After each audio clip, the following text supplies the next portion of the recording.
going to start the meeting. Nice to see everybody. I'll just, right at the beginning, tell everybody that I'm actually leaving at 12:15, but we've got Andrea to carry on when, if there's things left on the agenda, which is great. Thank you. Fire alarm. It will sound at 11 a.m, so please remain in the meeting unless told otherwise.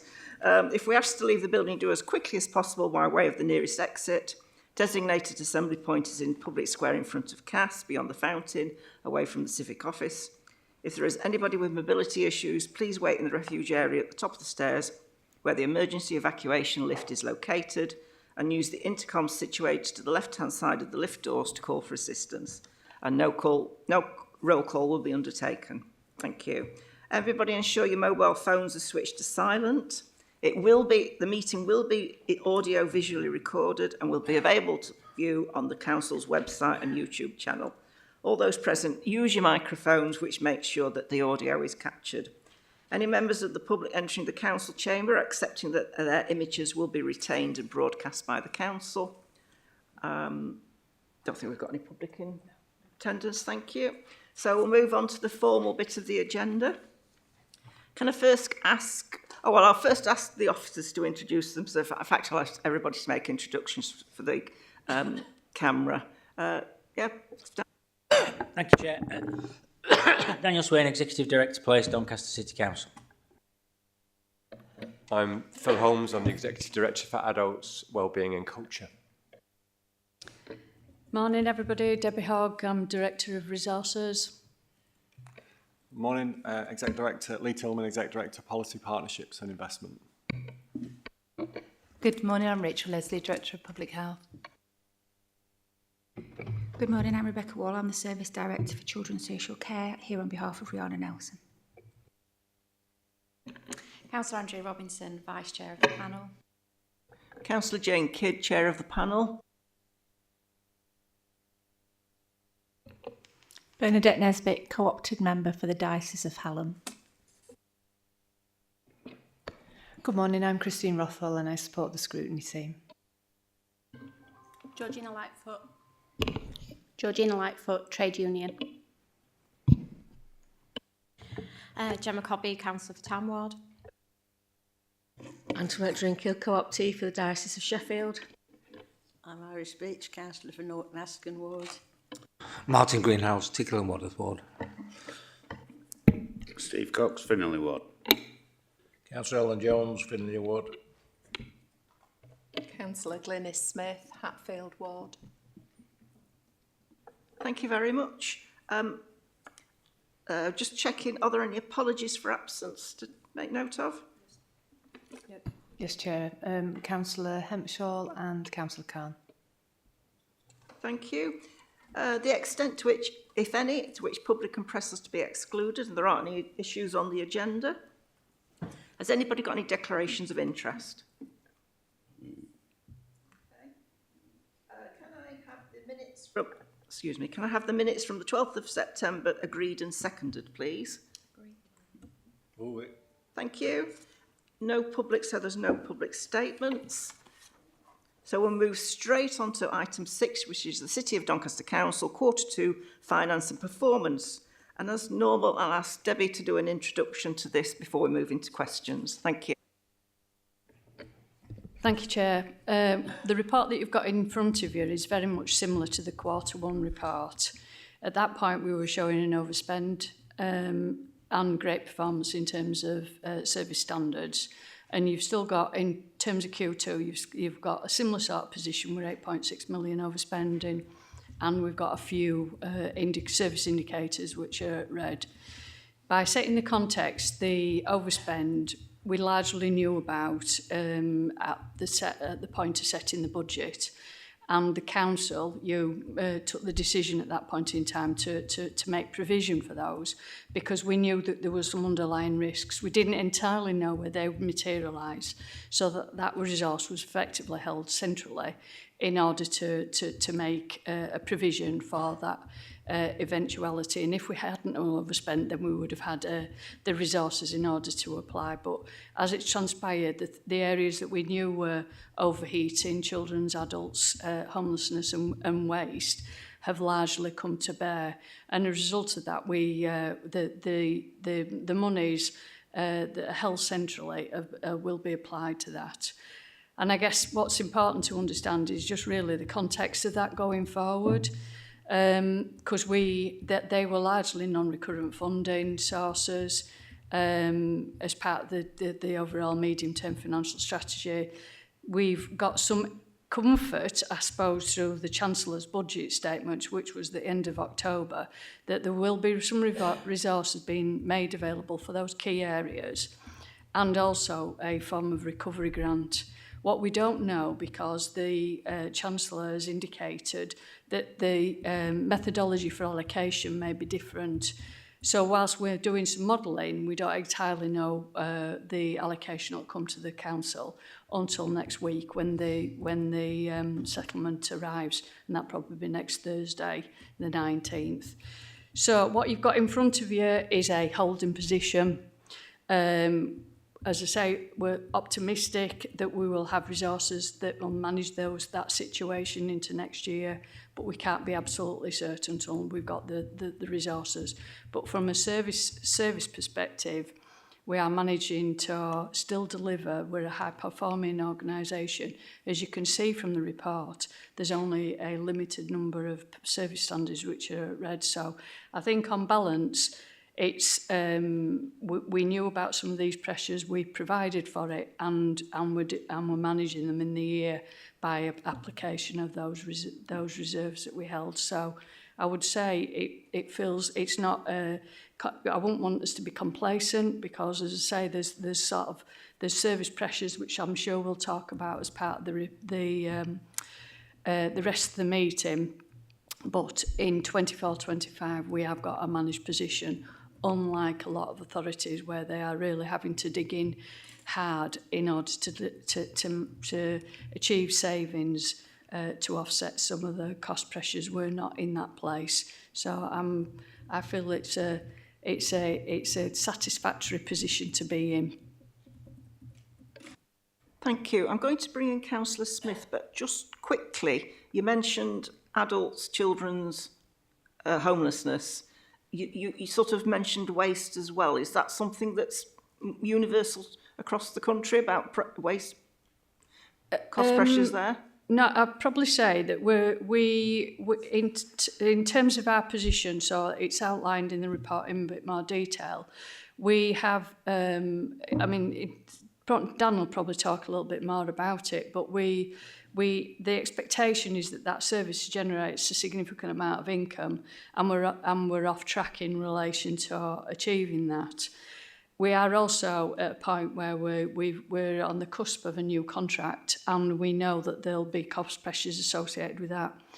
But equally, in the same way I've just described, the government have recognised that there's changes in relation to waste industry and our expectation about recycling in particular, that resources are being made provided in terms of what's called I get the acronym wrong each time, but extended producer responsibility. I think I've got that right. But effectively the government, DEFRA, providing, and we sort of know the figure, and it's a big figure, that we'll be getting the resources for 25-26. So again, that's we've got some comfort that even though we know we have cost pressures, we've got some resources coming that can offset that. So what is part of the budget is going to be quite interesting to bring all of these things together in order to then start to consider the relative priorities based on the resources we have and those key service pressures that I've just mentioned.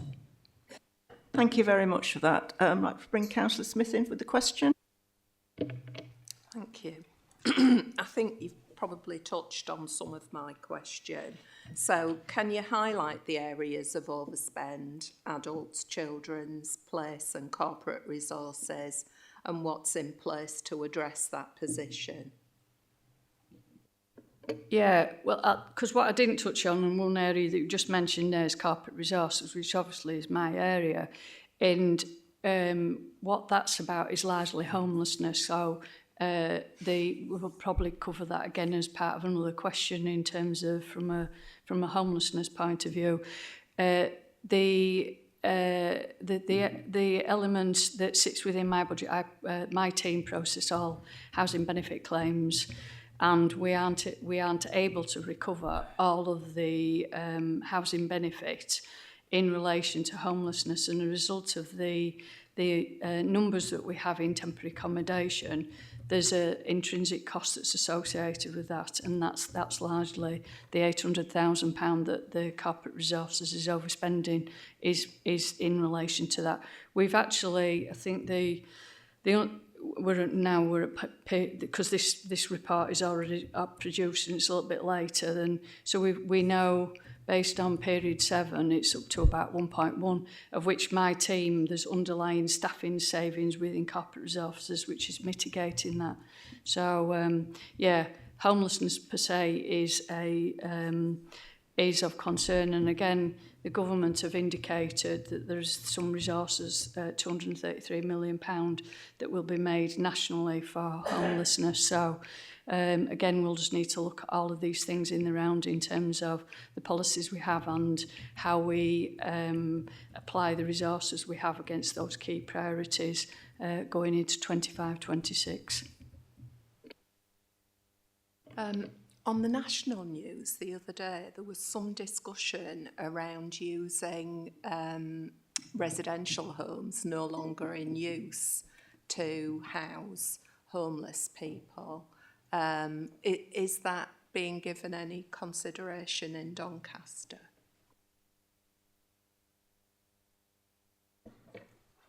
So we've done quite a lot of work in Doncaster about the blend of accommodation that is needed.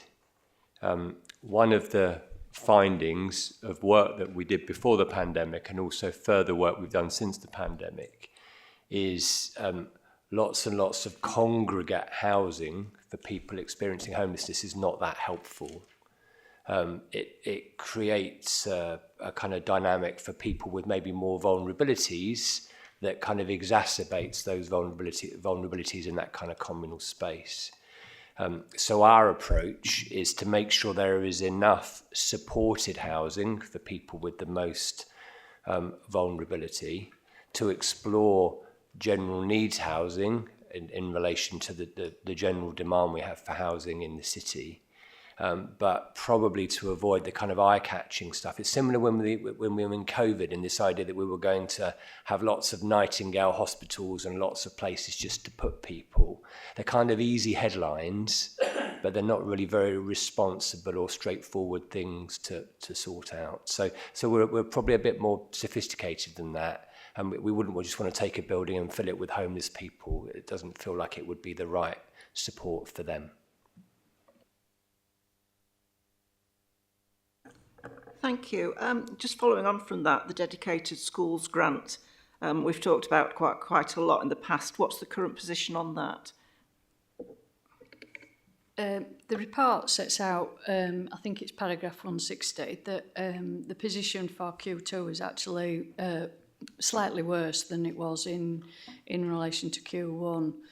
And that's in part because of the number of people that were supported in that environment. A couple of things to bear in mind in terms of the future. One, again, the government's recognised that, because we have talked about the overall sort of position that we've got as a result of the change in needed to undertake education and healthcare provision planning, and that once that plan's been completed, effectively we've got a duty to provide that service. The associated costs with it have escalated, and as it's set out in the table, by the end of this year, I think it's £37 million that will be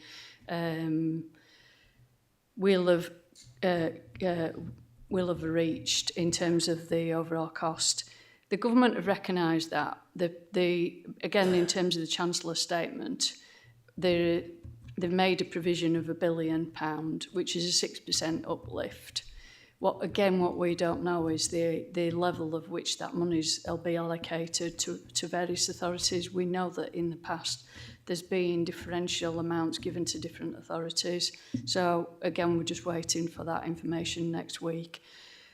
As part of last year's capital programme, there was also provision made in order to start creating alternative provision so that locally we would have provision more closer to schools, within schools, that actually would provide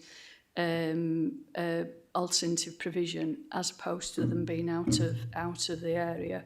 And that is basically where we'll see the solution coming forward in terms of addressing our overall overspend. But I guess not until the overall framework for SEND is reformed, which the government have signalled they are minded to review, will this position start to really turn the corner. Councillor Cox, you got a question? Yeah, thank you. We had scrutiny last night at Children and Young People's. I mean, from a financial perspective, do you think this money is being spent correctly? Obviously, it's an overspend. But the feedback that we got from last night's meeting was that the SEND thing as a whole is running quite nicely. And there were a lot of positive news coming out of that, which were brilliant to hear. And things are moving forward. So, yeah, in restructuring it, which has been discussed, is that going to break a model that is potentially working? Or is it more just to make the costs work? Rebecca will want to come in, but from my perspective, given the significant structural deficit, I mean, I've just said £37 million. We haven't got £37 million. So if the arrangements change, we didn't have that ability to carry forward that, then that would have a significant impact on the council. And the number of children presenting with education and healthcare needs, as it stands, it's unaffordable. So there does need to be a fundamental shift. And I think we had a member seminar where most people attended. I think we're using all the right levers. We're looking at the right arrangements. We're working collaboratively with schools. And there's obviously more we could do if we had more capital in order to support that alternative provision that locally, but it's not going to eradicate that £37 million. So I keep saying this to quote Yaz, the only one way, based on the current framework, is it's going to increase. So yeah. Yeah, I'm happy to come in there because I think we've got really good relationships with our schools, and I think that's why we've been able to develop the SEMH hubs the way that we have, the AP framework to create those additional spaces locally, but it's not the only strand of our sufficiency. I think there is a big shift, and I think the tenor of why we're achieving better is that we talk about inclusivity in mainstream settings as well, and that is the future.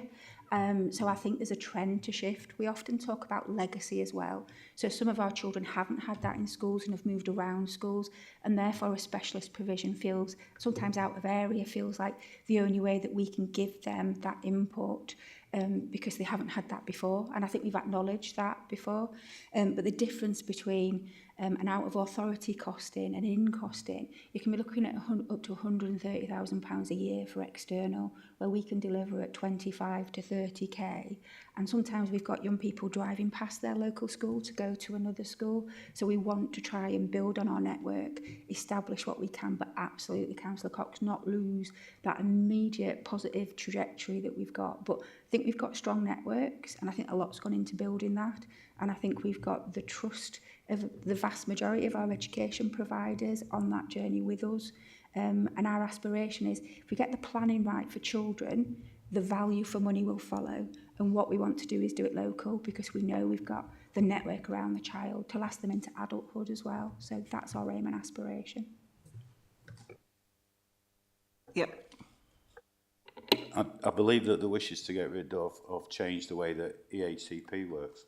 And then, I mean, we know that population with kids being registered, and there is a slight decrease, but the population's gone up. So, I mean, absolutely brilliant. I mean, we'd like to see that there's one place where the kids are educated and they can mingle between different, but brilliant, thank you. Thank you for that. Councillor Cox, you taking the next question?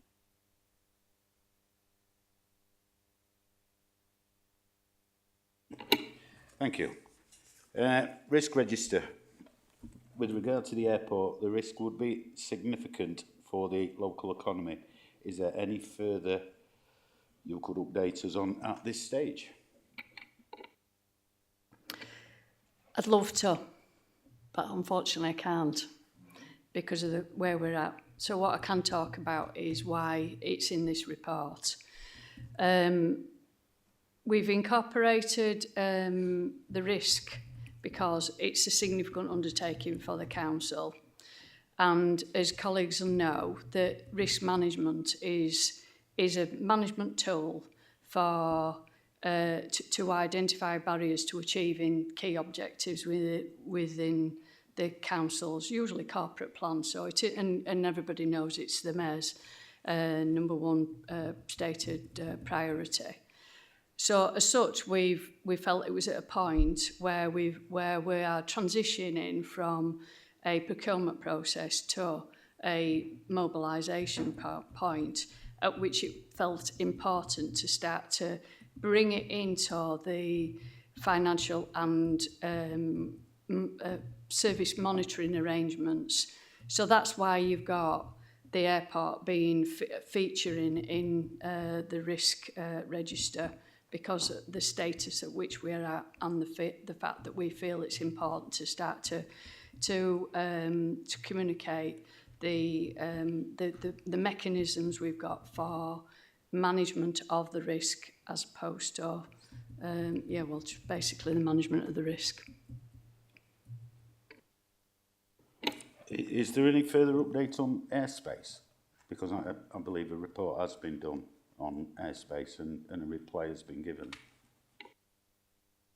That's not commercially confidential. I think it was just there's still work ongoing. It's, I mean, colleagues will know that we had a unmanaged flight last Friday.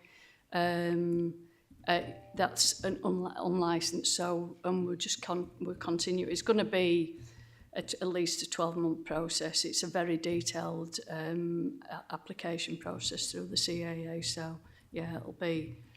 Yeah, it's just an ongoing process that we'll need to go through. Chair, it's frustrating for all members, I think. I mean, we know the impact of gain share, we know what it's going to potentially do, but I mean, I know Chair's indicated earlier, if we could put this on a work plan for all members, like we did at the beginning, where everybody had a chance to understand what we're moving forward. And that's my concern, that we're all involved in this big entity, and there is information out there, Debbie, you know it is, and it's publicly available, but it's not being shared, particularly with members. They've actually got to go and find it, and it'd be nice if that information came from the authority to members to update them on where that is. So it'd be nice if it could be put on work plan. Thank you.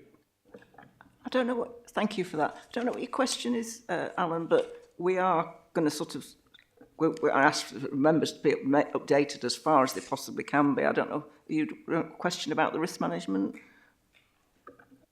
Not necessarily about the risk management, but I've got any certain media information that suggests that Doncaster Council have established a limited company, Doncaster Airport.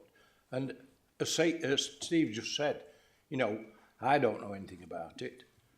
And obviously, when you talk about risk and the gain share monies that come into the council, my concern is risk, definitely a risk, because you know, we ought to be aware we are charged here now, sitting here, to look at public expenditure in this council. That's why we sat here today, but yet we're not told about some of these issues. And I've spoken to one of the directors of this company yesterday, and he would have been here today if I'd have pushed him to talk about it, whereas some of these issues would have been brought out in this discussion. And I think that's important that we keep everybody on board. Take people with you. Don't give the impression that you're not trustworthy of those people, because that's one of the problems we're faced with. You keep coming up about confidentiality about this issue. Some of these items are they're not even within this council, but they're out there and they're available for public to see. Keep these people who are charged with looking at what you're supposed to be doing here in the loop. And it's unfortunate that we've got to this stage, because it only needs, and the condition, the Constitution says it only needs 2 people off of this committee to actually ask for quite specific information. We don't want to get to that. We don't want to get to that. We want to be informed correctly and appropriately. I think we certainly can't comment on social media, but I mean, Debbie, is there any comments that you can make to that? I'm not a statutory officer, but I take the responsibility for ensuring decisions are taken in the right and proper way, and there will be. So they'll be taken at the right in the right way at the right time. I can give you that assurance. Okay, thank you. We'll move on to tackling climate. Got a question from Councillor Cobby. Thank you. Hi, yes. On page 3 of the report, it notes number of homes retrofitted to improve energy efficiency has improved recently, and we have brought this up quite a few times at recent and previous OSMCs. Can you share the reasons for improvement? Because it's quite good to celebrate a little bit. Thank you. Yes, so there's a range of works being undertaken in terms of retrofit, and one of the main elements of the programme is around external wall insulation. And obviously the programme at times is affected by seasonal factors and seasonal issues. Obviously, because we've had decent weather, and this is reporting on that quarter 2, then we've been able to pick up the pace due to that weather. And also St Ledger have brought an extra contractor on board as well, which has helped to increase the pace. So those 2 things I think are important factors in seeing that improvement in performance.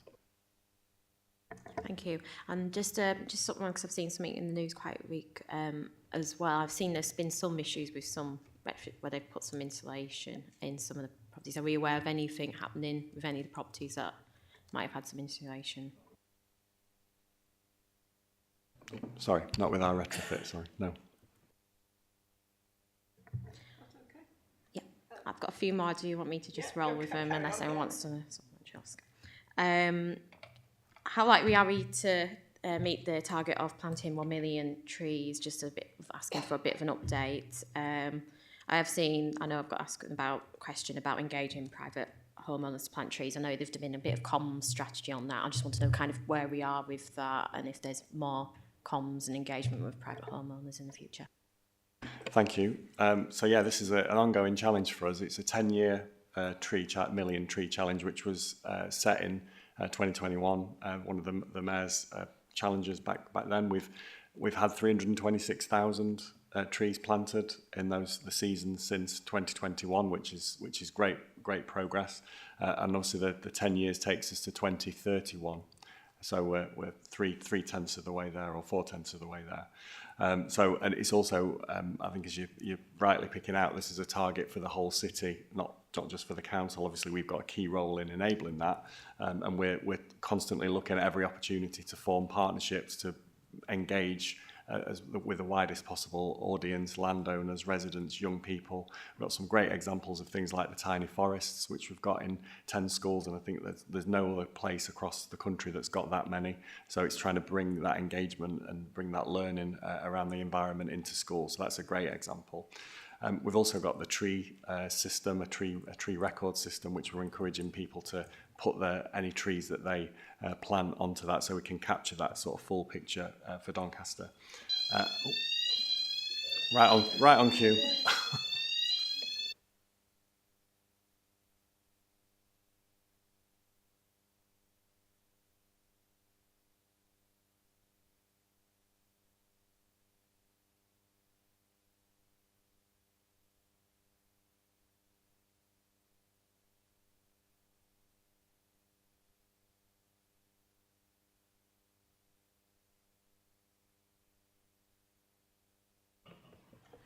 Yeah, we'll carry on, shall we? I'll carry on.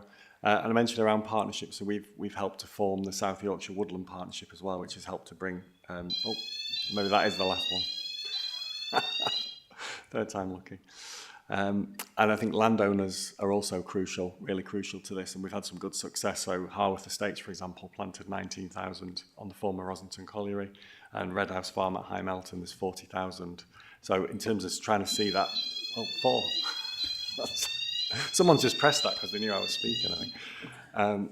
So those landowners' contributions are also fundamental, and we'll keep doing that and keep trying to expand the network of people who are aware and are contributing, and try and record that as we go. So yeah, I think it's a movement that we're trying to sort of build here around this.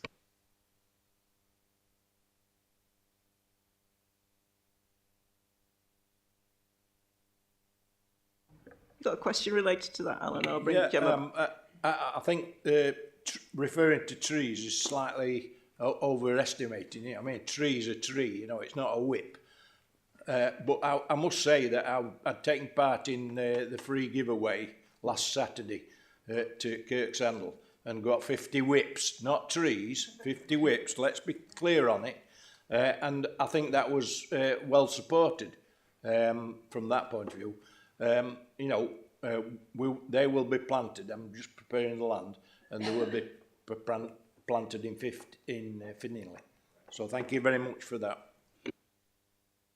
Gemma, do you want to crack on with your questions? Yeah, and I just want to add, it sounds really positive. I think when we've asked previously, we weren't getting numbers, but it sounds like this year it seems to have really rolled. So that's great, fantastic. We have obviously relatively limited planting seasons as well, so it's trying to make the most in a relatively short amount of time to get that engagement. And I think because often sometimes this work can be a little bit, it can bounce off the surface, but I think trees are a really good way of people to connect and to engage and learn as well. So it's a good participatory sort of way of bringing people on the journey. So.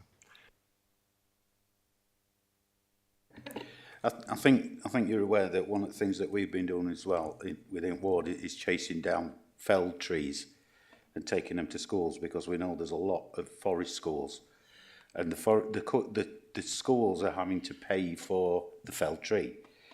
So can we look at, please, distributing the felled trees within the primary schools, because it's something we are doing. We're getting the trees, we are taking them to the schools, and they are very grateful, because from what we're told from the primary schools is to buy a log that a child could sit on potentially is about £100. We've got trees that we can give them that save their budget, that they can use their budget on something else. So we are potentially saving them quite a lot of money. And the other things is if there's a felled tree, could do a project on how it degrades, how everything works. And this is what we've been doing. So can we please push that forward within council? Thank you. The point about forest schools, I think, is a great one, because they're fantastic, aren't they? Because young people learn about the outdoors and resilience and learn about the local environment. So absolutely, and we need to encourage more and more of that. Gemma, we've we've got time to tackle your environmental questions. So we'll do that. Okay, fab. No, it's fine. Okay, so over the past years, I think I might have raised this in previous meetings as well, but just giving a bit of an update. Some councils have engaged with officers on proposals of having EV charging points. I know it is briefly addressed in the report, but can you share where we are, like an update on this, particularly on terrace streets where can't get privately owned? What is that? Thank you. So we've been working with a company called Ubitricity to help identify suitable locations for on-street EV charging, which obviously supports those residents who can't have it in their driveways for any particular reason. And since they made their original offer, there's been some changes to government funding schemes. So Ubitricity have now withdrawn from that process. But that doesn't mean we're not going to get the charging points, because there's a new government scheme that's coming called the Local Electric Vehicle Infrastructure Scheme, and that provides government funding to put these facilities on the ground. So government are set to award, and this has not happened yet, but set to award Simca about £9 million to help with this. And obviously that will attract match funding from other providers as well, other investors, which will help to sort of grow and scale that amount of resources. So we're likely to get significant numbers of on-street charging points in Doncaster. So we haven't got all the full information on that yet. That's likely to come through in Q4, because this scheme's not fully sort of started to be rolled out. So through Q4 and into the new financial year, we'll get more information. And obviously members, as has been up to date, fully engaged in that process as we go forward. Thank you. And I just wanted to chat, I know you've mentioned it briefly there, was because obviously councillors should have been engaged and were engaged with the first place. With the new changes in part, and obviously streets change, lifestyles change, will we be part of that new consultation going forward? Yes, absolutely. Absolutely. Be critical to it, absolutely. Councillor Beach, you've indicated. Thank you. These charging points, are they another set of posts being put along the curb? And the reason I ask this, there's a lot of old Victorian roads in old part of Askernoff Moss Road, whereby if you impede the parking of the cars anymore, you will not get anything down there, because most of the cars have to park with a couple of wheels just on the curb. When they're all home at night, it's absolutely solid. You can just about get a car down.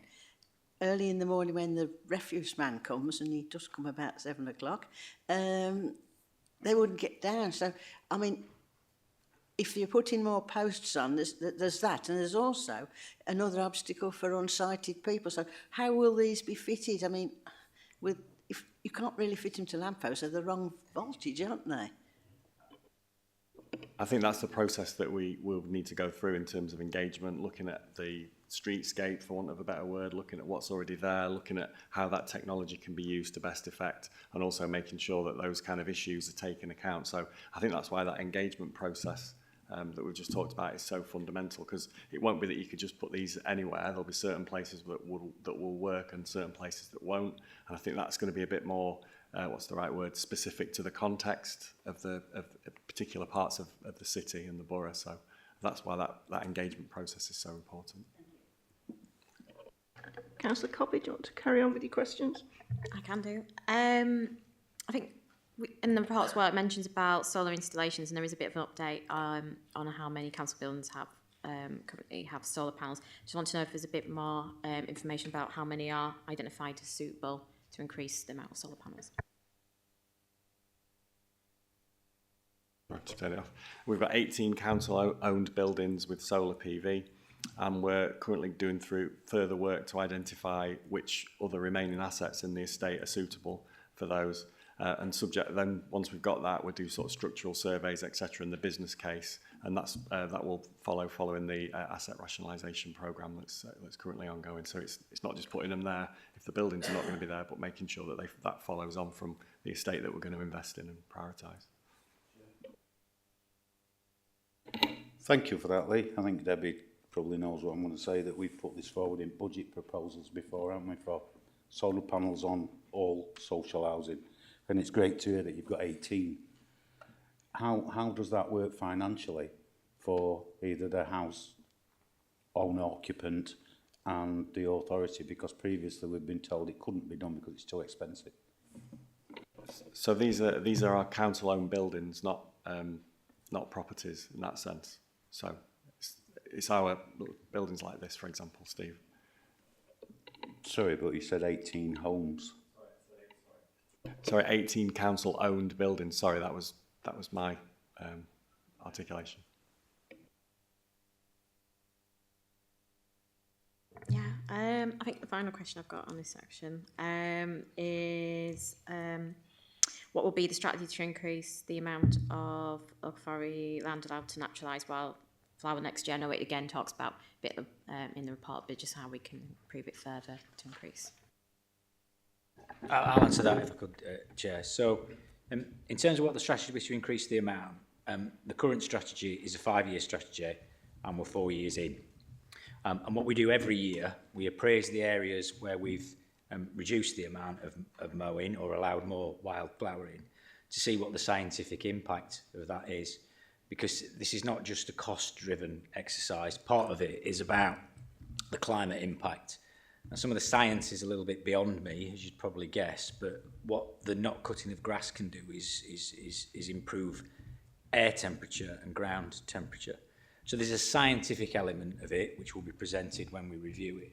And then each year what we do is we'll engage with the ward members on the sites where we've done it to see how effective it's been, and to also discuss potential future sites where we might expand it, and actually where we might not do it again because it wasn't achieving the right results. I think what would be helpful, and this is perhaps not for this scrutiny group, but given we're 4 years in and we're coming up to the 5th year, perhaps that's something that another scrutiny group might want to look at to get some consolidated results over the 4-year period, or indeed wait until the 5th year and then look at what we might do going forward. Thank you for that. I saw Councillor Beach indicate. Yes, thank you, Chair. Yes, you'd say looking at pieces of land, but we have a silly situation in Aston. Aston Library has a piece of land at the one side which we do not mow, the council do not mow. They have to get a volunteer to mow it. They've asked for it to be allowed to be wildflower and that, and it is held up somewhere. I think in the assets or somewhere. We're getting no answer that we can do it. The point is, it's a council building, it's council land, so why can't the council say, yes, go ahead and leave it wildflower? I'm not aware of that individual case, but I'll pick it up. But it's a fair challenge, because what we need to make sure is that there's a corporate approach to requests like that, rather than it getting stuck in one bit of the council or the other bit of the council. So let's pick it up separately afterwards. But that's evidence of, if there are ideas and there are suggestions of land, let us know. And if you feel that there's a blockage to that, you know where I am, or you know where the service director is. Thank you very much. We'll move on to the best place to do business section. And Gemma, we've got a question from you again. Sorry, you must be fed up from hearing from me. I just noticed on the report as well about the figures, footfall figures relating to the city centre. Is like a little bit reduced. Just wanting to know, can you share a bit more about those figures? And also, are there plans to increase occupancy of proposed empty stores left by major retailers? Obviously aware of M&S moving, and I think Anna Summers have announced that they're looking to leave the area as well. Yeah, thank you. I suppose the first thing to say is we're trying to look at the city centre holistically in terms of the challenges that we face in Doncaster, as many places do, in terms of the changing nature of retail, the general decline in footfall in city centres, and trying to think about what does the future of the city centre be in the round. And I'm sure members are aware earlier this year we did the big city conversation. I heard from over 8,000 residents and through individual conversations and survey responses. And that told us, it confirmed some things that we knew already, but it also told us some things that we probably didn't know, or emphasised some things that we didn't know. So we're just in the process now through the City Board and the work that's been happened since the Big City Conversation in terms of setting out what those future plans would be for the city centre. And I'd characterise them, I guess, in three ways. We're trying to increase the density of activity that we're seeing in the city centre. So more activity, more footfall, more people spending more time in the city centre. Trying to increase the diversity of activity in the city centre, because I think if you've got an area, or like most city centres historically have had a lot of retail in their city centres, and obviously that is declining because people's habits are changing. So what's that diversity? So that's things like events, trying to do much more to bring people into the city centre, and the events in light switch on that we had in November, there was a 60,000 increase in terms of numbers of people in the city centre for that. And I think the wool market ran out of the traders in there ran out of drink and food at one point on the day. So different things that bring people in is a way to increase that diversity.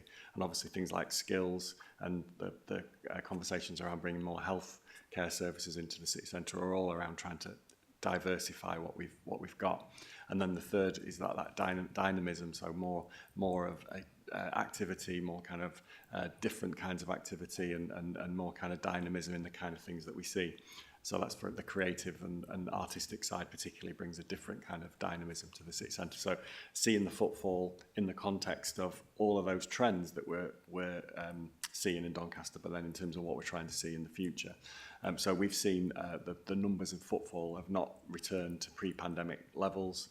And year on year, so 2023 into 2024, this is up to July, we're about 4.4% lower. But the gap and the reduction has reduced month on month since then as we've gone through the summer and into autumn. So I think that suggests that things like the work we're doing on the events and bringing people in for different reasons, it's giving people a reason to come in.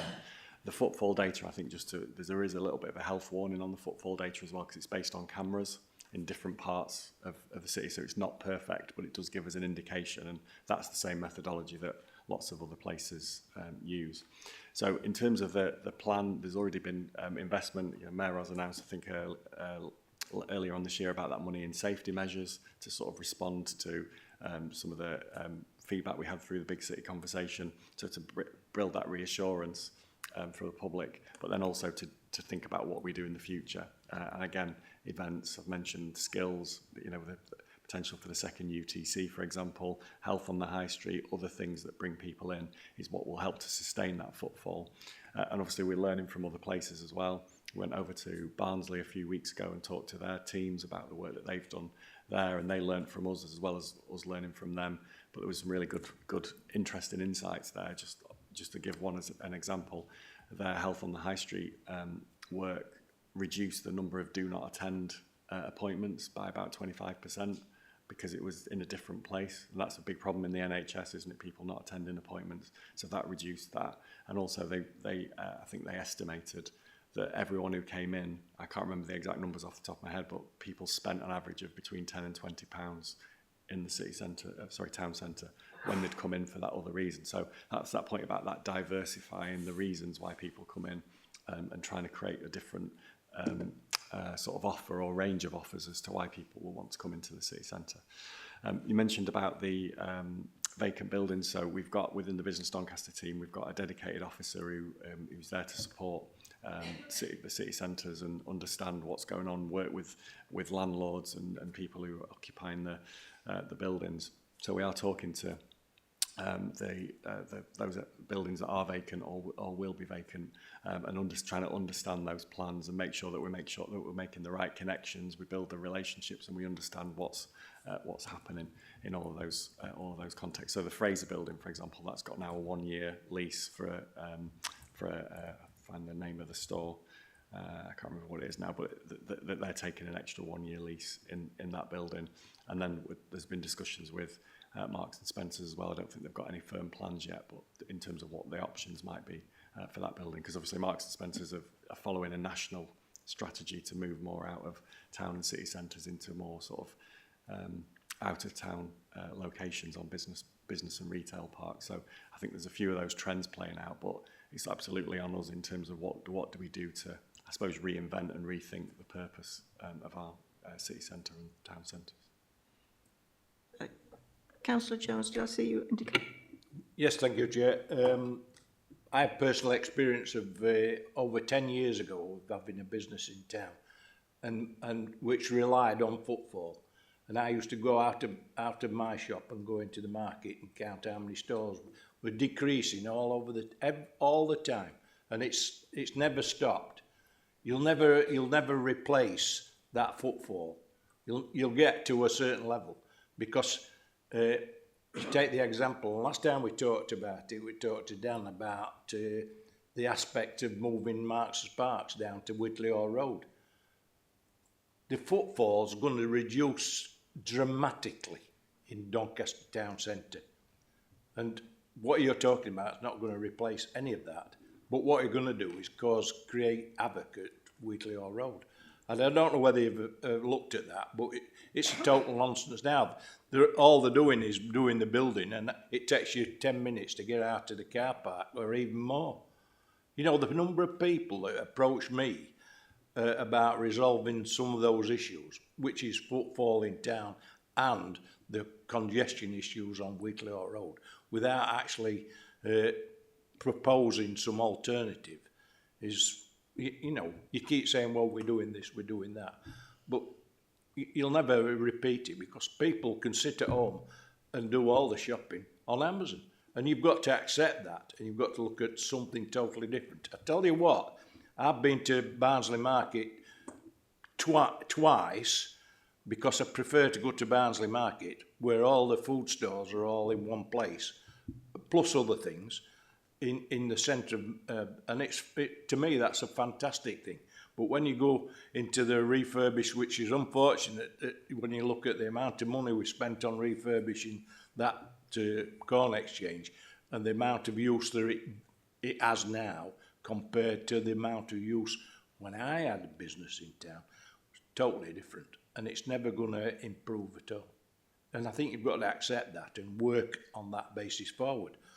I'd like to understand the answers why we think that we're going to increase footfall, or we're going to see even a level playing field, and the issue about Whitley Hall Road from that point. So anyway, if I could, Chair, if we talk about Marks and Spencers are a commercial entity who make commercial decisions. I just think it's important to clarify that Marks and Spencers have had a decline. Not necessarily what they want, because they'll have to do what they need to do within a planning framework. I'm going back to transport. The transport would be assessed. If I could respond, because I think you've identified quite a lot of negativity in that answer. In your question, which I do think does need to be addressed.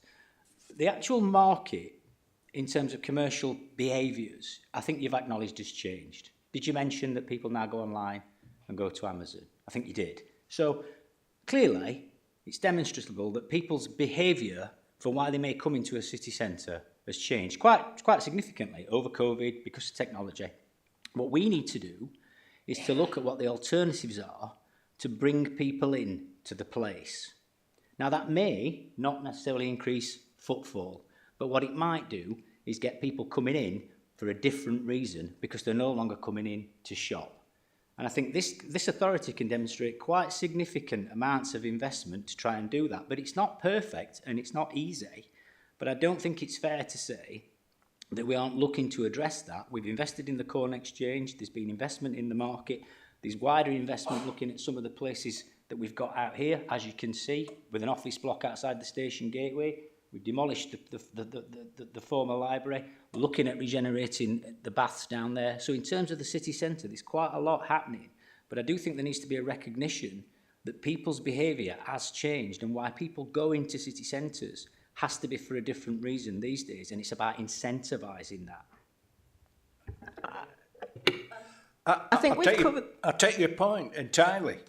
The point is that you spend all that money on the Corn Exchange, and what you've just said could have been spent on the Mansion House to include, because you're not mentioning the Mansion House at all, and it doesn't even get mentioned on some of the literature that Doncaster puts out. The Mansion House, if you'd have had the money spent on the Corn Exchange, you would have done what you've just said. You would have done that, because it's open today, the Mansion House, And they're good. Councillor Jones, can I just ask what your actual question is, please? The question is, well, it's not the question, it's the answer to being challenged about the issue of not recognising it. I recognise it totally. I think you're starting to shout now. Well, whatever.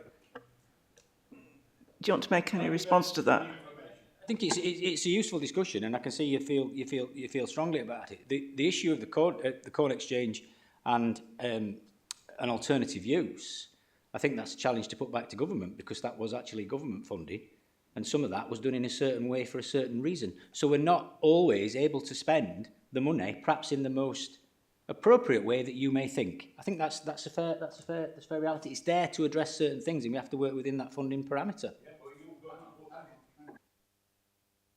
Excuse me, I'm just pressing Lee in to respond to that. Thank you. So just in terms of that strategy and that way forward, because I think what we're all agreeing on is that the habits are changing, and the way that city centres and town centres operate is very different, and people's habits are changing, absolutely.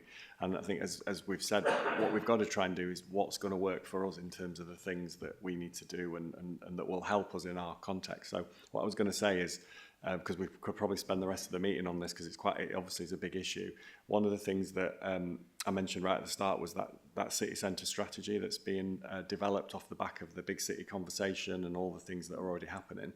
That's due to be developed and agreed, I think, during the next 3 or 4 months. Obviously, Scrutiny would have a big role in that and helping to sort of shape that and develop and challenge that. So that's probably worth a session on its own, actually, in terms of what does that look like. Yeah, we're going to move on now, but I am going to suggest that we do have that session that you mentioned, because the town centre is something that all councillors get asked about, and why aren't you doing this? Why I want an involvement in that. So I think we'll go with that. That would be fantastic. Thank you. So I'll move on to safer, stronger, cleaner, greener communities. Just about the overspend.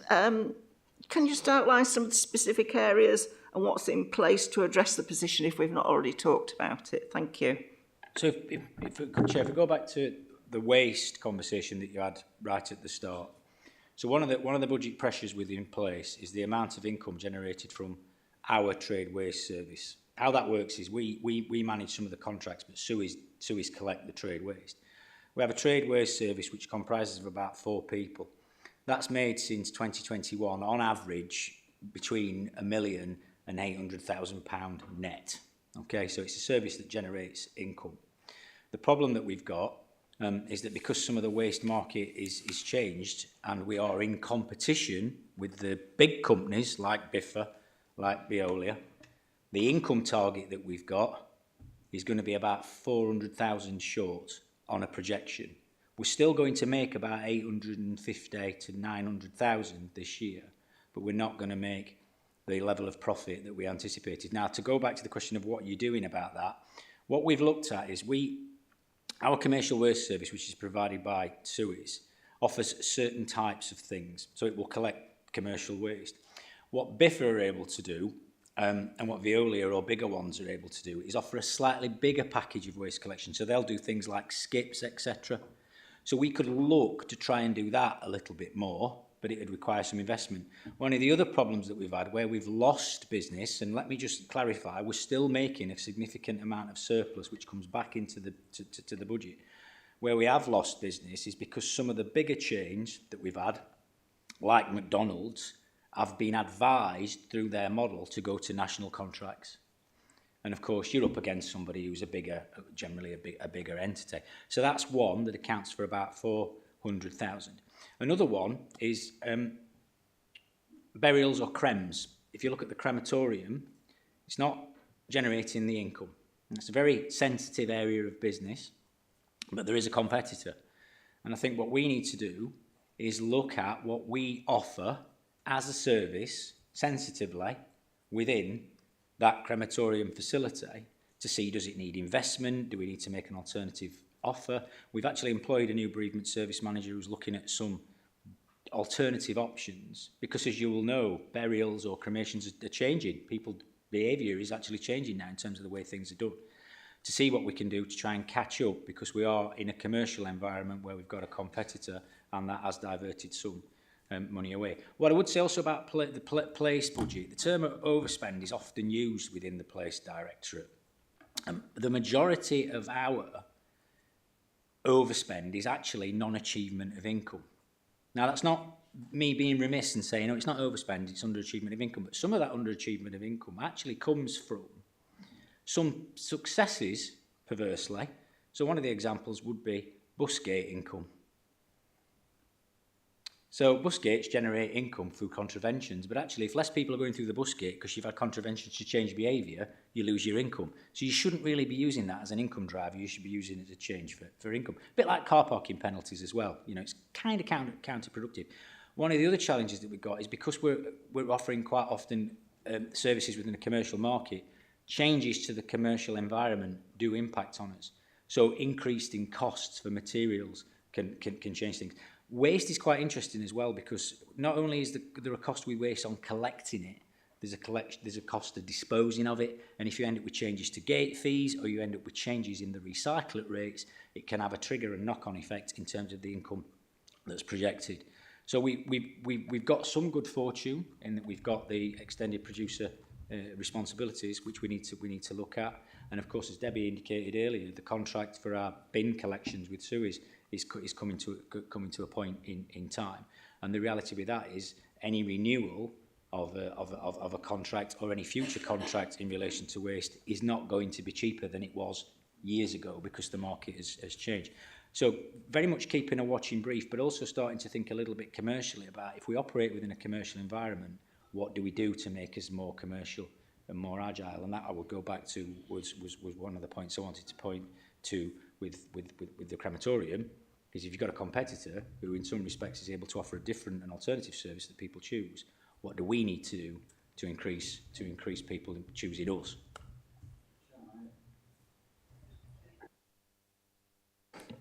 Thanks. We know that the crematorium and the way that the numbers is stacked up left it wide open for competitors to come in, and I think there were two different companies that came in. And the crematorium opened in Kirksandall or Stroke Edenthorpe. That one there is a brand new building, but I think what we've done is not invested in it for a long time, and that has made the need that we've needed extra provision. I went to Rosehill this week, unfortunately. None of us go with happy times there, and it's been left for a long time, and it didn't need to be left for a long time, Dan. And that's I'd love to understand why, but you know, I mean, that's the question, if you like. Why? Yes, Phil, I'll bring you in a second. Just follow on. My question to that was: is the crematorium a significant area of this loss of income, if you like, compared to say all the other areas? It's projected at 280,000. And that's projection as we are. And going back to the point that Councillor Cox has raised a legitimate challenge is, well, what investment was made at an earlier point to consider the impact of a competitor? I can't really comment on that. All I can comment on is now we are looking at that very fact because you've got one facility which is older and a facility which is newer. The facility which is older is not going to get any better unless there's some element of investment. So, and it's not just about physical investment, but I think it probably does need some of that. And I know that we're looking at that, but I also think about thinking about the offer and the way that you do it as well. Because I said behaviour is changing. People are approaching that sad part of life slightly differently in many ways now. So we've got a new chap in there who's actually looking at some ideas, and I do think there's going to be some proposals for some capital investment. But it's 280,000. The trade waste is projected at for potentially 400,000, 500,000 short. That's quite a significant amount of the cost that we've got within place. Not entirely. There are some other elements within place where we've lost income because we're not able to charge utility companies as much as we used to be able to for digging holes up. So again, not necessarily something that we are totally able to influence. And of course, bus gates and penalties, in some respects, aren't necessarily what you want for a cash generator. You want to be able to change behaviour. But I take your point about the investment, and it's being looked at now, given we need to stem that issue of losing losing income because there is a competitor who is able to do something which people choose differently. Phil, you wanted to come in? Yeah, I mean, I think I just want to support Dan. It's an incredibly difficult job that he's got to do. And actually, some of those issues are not limited to place. So, for example, within some of our culture and heritage services, assumptions around generating income have been hard to deliver on. So that's leading the council to be in a position to try and make some hard choices. If we talk about historical investment, well, I think there are two things that we know quite well over the last number of years. The first is that the amount of money the council's had for investment nationally has been very constrained. And the second thing that we know is that the share of council funding going to children's social care and adult social care has increased as a proportion of the whole. So that leaves colleagues trying to manage these other services in an increasingly difficult position. So I think what Dan's describing in place, we can also describe in some of our other services that we're trying to run on a commercial footing, but maybe haven't had a lot of historical investment. Thank you. I will move on to the next section. We've got Steve, if you're going to leave on some questions about homelessness. This is obviously very important, but obviously I will say it is on the work plan for the regeneration panel. So, yes, Steve, carry on.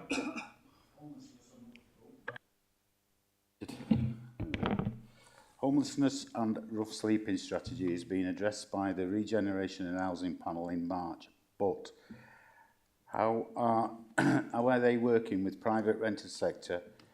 What arrangements do we have in place? Hostel provision, current impact, housing benefit, current impact. Are as many council houses being built as well? Thank you. So if I pick that up, if that's okay, Chair, I mean, I might just mention briefly beforehand, the scope of the homelessness and rough sleeping strategy is fourfold. So there's a focus on homelessness prevention by getting alongside people and families in the communities where people are living. That connects with our kind of wider Thrive work, which you'll have heard all about, but it also connects with some focused work with some of our key partners, so for example our prisons and our hospital. And actually over the last few months when we did some more focused work with our prisons and our probation service, we had quite a positive impact in terms of a reduction of people presenting with no fixed abode in Doncaster. So we've got a preventative focus. We've also need to have a front door focus, so that's run by St Ledger Housing, so that we're in a strong position to support people who present as in need of help. We can provide the right support at the right time. So we prevent homelessness rather than just having to relieve it when it does occur. We also, in that space, urgently need to reduce the number of people that we're funding in hotels and other temporary accommodation, because it's a bit of a vicious cycle for them and for us. We need to develop the right blend of accommodation. So connect with hostels on that in a minute, and Dan will connect with general needs housing and how that's developed. We can't build a way out of homelessness, but there are things that we can describe as doing. And then we need to provide, the fourth thing is provide the right blend of care and support. So we've got people with some quite complex needs, and the need to break kind of vicious cycles that people are in around rough sleeping in particular. So none of that's going to end homelessness by itself. The council's constrained by national policy, shifts, the funding we get, but we can probably do more within the scope of resources that we've got. So I think your question highlights some important areas. In terms of private rented sector, it's our liaison, led by St Ledger with the private rented sector, feels significantly improved over the last few years, feels a lot more proactive. So we've got a St Ledger lettings team that liaises proactively with the PRS, and also connects with the kind of standards and licensing function that we provide in the council within Dan's area. So there's proactive work to source accommodation alongside the private renter sector. There's also work incentives we explore with landlords to cover costs around increases in rents and trying to reduce breakdown of tenancies. and we can get into conversations with tenants around support, with bonds and upfront costs. So if it feels there's still a lot, it's well rehearsed, isn't it, the number of constraints there are and perverse incentives there are around with the private rented sector. But it feels like within the scope that we've got to influence those relationships, we're doing a lot more proactively than maybe we did a couple of years ago. In terms of hostel accommodation, we've been trying to develop different forms of accommodation alongside hostel provision. So, for example, we've had funding from MHCLG, and trying to reduce our dependency on traditional hostel accommodation. A bit like the answer I gave to Councillor Smith earlier, that provision does not work for everybody. If you've been into a hostel environment, they're quite challenging environments to be in, and a real blend of people in there. So for some people, it's not a great place to be. So we're quite proud, actually, we've developed some alternative provision. For example, for single women, that for them, been quite a lot safer, quite a lot more nurturing than the default would have been, that they would have been exposed to hostel provision or maybe decided to sleep rough. We've developed further housing on housing first principles, so we source the housing alongside housing providers and then we wrap the support around people. And we've worked with hostels themselves. So one of our hostels, we've developed an assessment hub. So we've got specific space set aside and staff from different organisations focused on the most intractable issues for people where you get those real vicious cycles. So I think hostels are part of our future, but we're trying to reduce our dependency on the amount of hostel provision we've got at the moment. Did you mention housing benefit? If I refer you to Debbie, she's probably covered some of that already. But. Yeah, I think I mentioned at the beginning of the meeting, we aren't able to recover the entire cost of housing benefit. And some of that is about the timeliness of actually capturing the information. So because people come into temporary accommodation and then might move on quite quickly, we haven't got the right information, the completed application in order to recover that housing benefit. The teams are endeavouring to work closer together so that on the point of referral we have got the right information and we can because if once an application's been submitted then we get most of that money back from central government. But as I sort of alluded to at the beginning of the meeting, I think some of the challenges we've got with the whole system that Phil's just been describing, that front door, the hostel provision, the supported tenancy, it just needs more money. There is, because of the system, the lack of accommodation and the challenges that people have in society in relation to maintaining accommodation, there is going to be more people presented as homeless, and as such, that is why the government have indicated that there will be more money, and that as authority, when we've got our settlement, that will be one of the key priorities that we're looking at looking from the top in terms of statutory provision to more discretionary services. So depending on what resources we get, we will effectively look at where that line's drawn and make recommendation to you as councillors as part of that budget setting process. So there will inevitably be a cut-off point, because I doubt there'll be sufficient money to cover all the pressures that we've identified. But homelessness will be a key feature because we recognise that that we will need to put more money into the system. But as Phil's saying, we need to make sure it's in the right place as well. So on that system we talked about, we know, because we've spent quite a bit of time as the Homelessness Board looking at what works and making sure that the right components are resourced. So we will definitely be putting more money in. It'll just be where that features on terms of the system. And if I just hand over to Dan for the Council House Build programme, which I think was the last part of the question. Thank you. I mean, one of the things that you're obviously in there doing what you can. Brilliant. I mean, I've been homeless. I've seen what it's like. The bit, some of it I don't understand is where somebody presents as homeless and then there is a there's a transitory point where they'll go into somewhere as temporary. Why can't that be a more permanent setting? Because you can get some people into there and then it ends up being right. You're there for a very short period and then you're off again. I mean, to me, building that connection up and that is a part of community, then that potentially, if they can build everything around themselves, you'll know exactly what I'm saying. They can build themselves into that place, and then that support comes and everything works, and then they're quite happy. One of the issues I have as well is with the rents, is that yes, we have the lowest rents, absolutely brilliant. But then does that not mean that the between the private sector and the public sector, the gap is a lot bigger?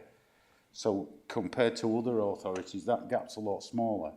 So for us, with the monies that we get that come back from central government, that deficit is huge in Doncaster, whereas other ones it isn't, and that's got to impact massively. There's probably colleagues more qualified than me to talk about rental levels and where they're up to, but I think you ask exactly the right question about some of those short-term accommodation arrangements. And that probably links into some of the difficult choices kind of conversation. So clearly the sense that being able to land someone in crisis quickly into their home for life in the place where they want to live is difficult.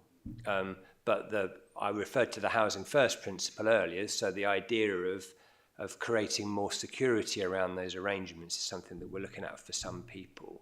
I think one of the trade-offs though for us is those pressurised staff in housing options are sometimes kind of defaulting people into short-term accommodation when perhaps there are arrangements that could be made to work from where they've come from.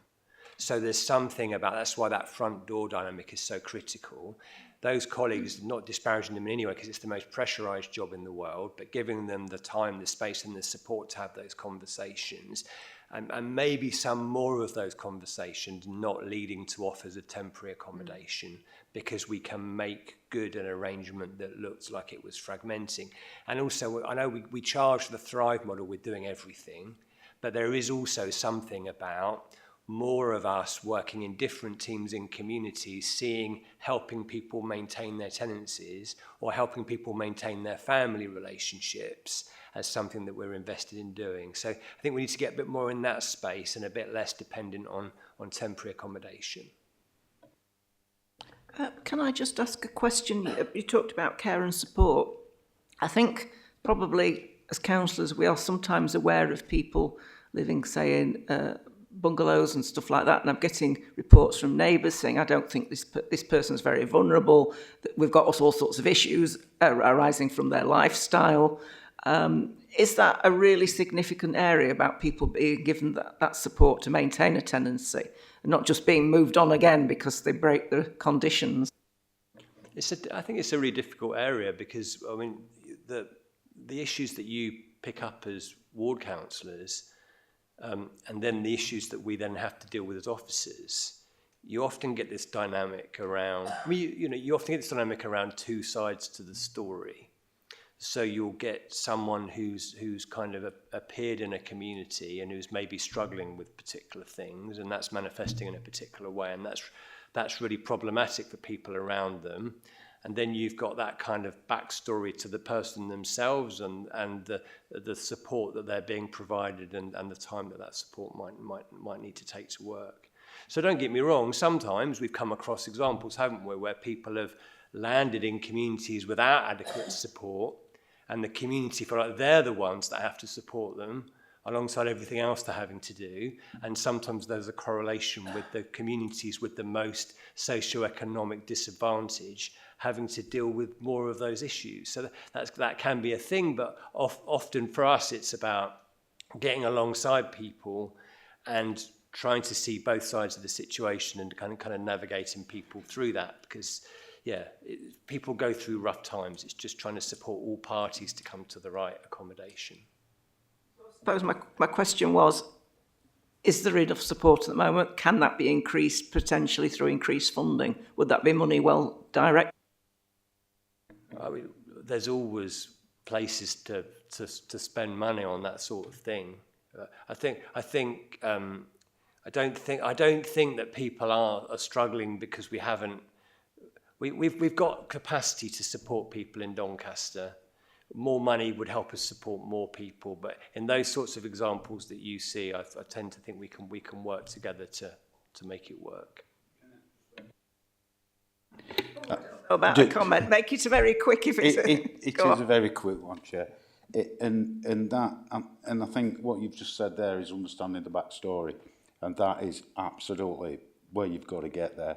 And sometimes that isn't chucking money at the problem; it's actually speaking to somebody and understanding how they got to that position. So if you understand how they got to that position, in getting to that position lays the answer to getting them out.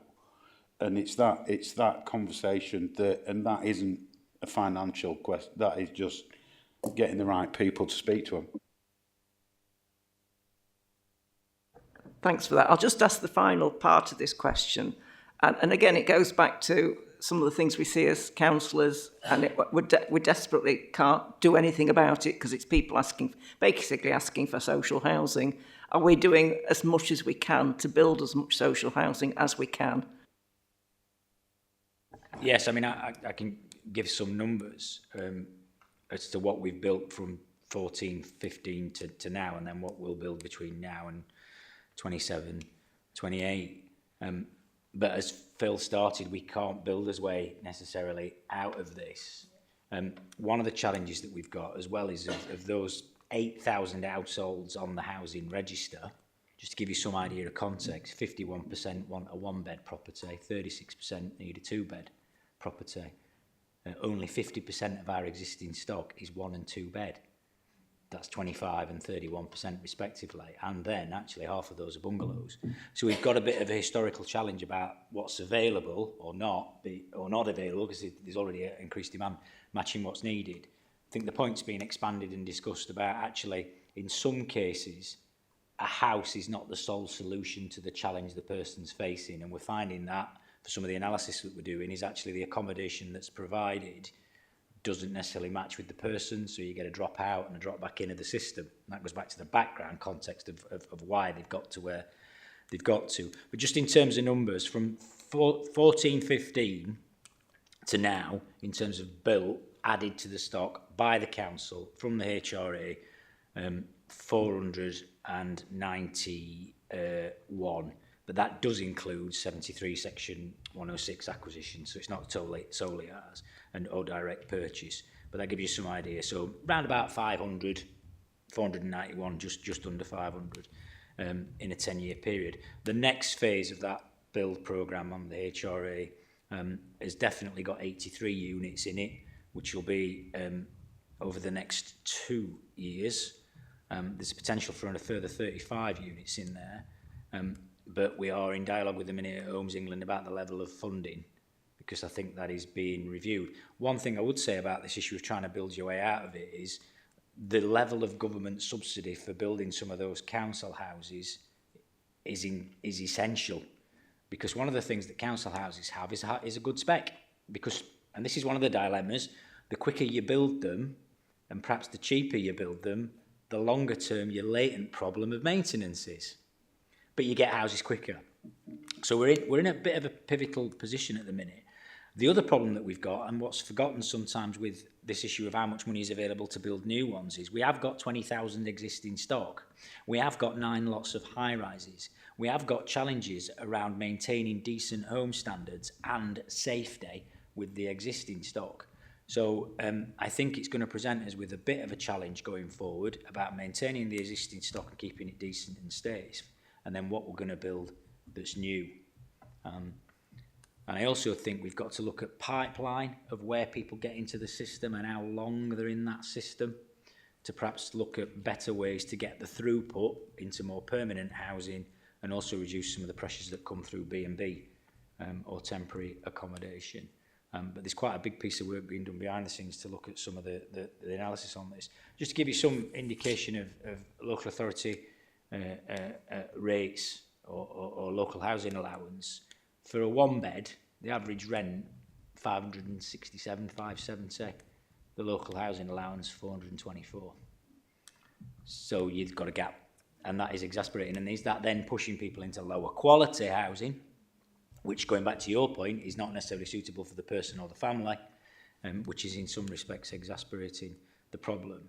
Can't build his way out of it, but I certainly can think differently about how we join up and work better together to use some of this data and actually think about the future programme, because if there are changes in technology for building houses, can we build them quicker? Can we build them more thermo efficient? Can we build them as well that's more adaptable? Because what often happens is you might get properties that are adapted, which is quite expensive, which is right, but actually is there a better way of doing that going forward?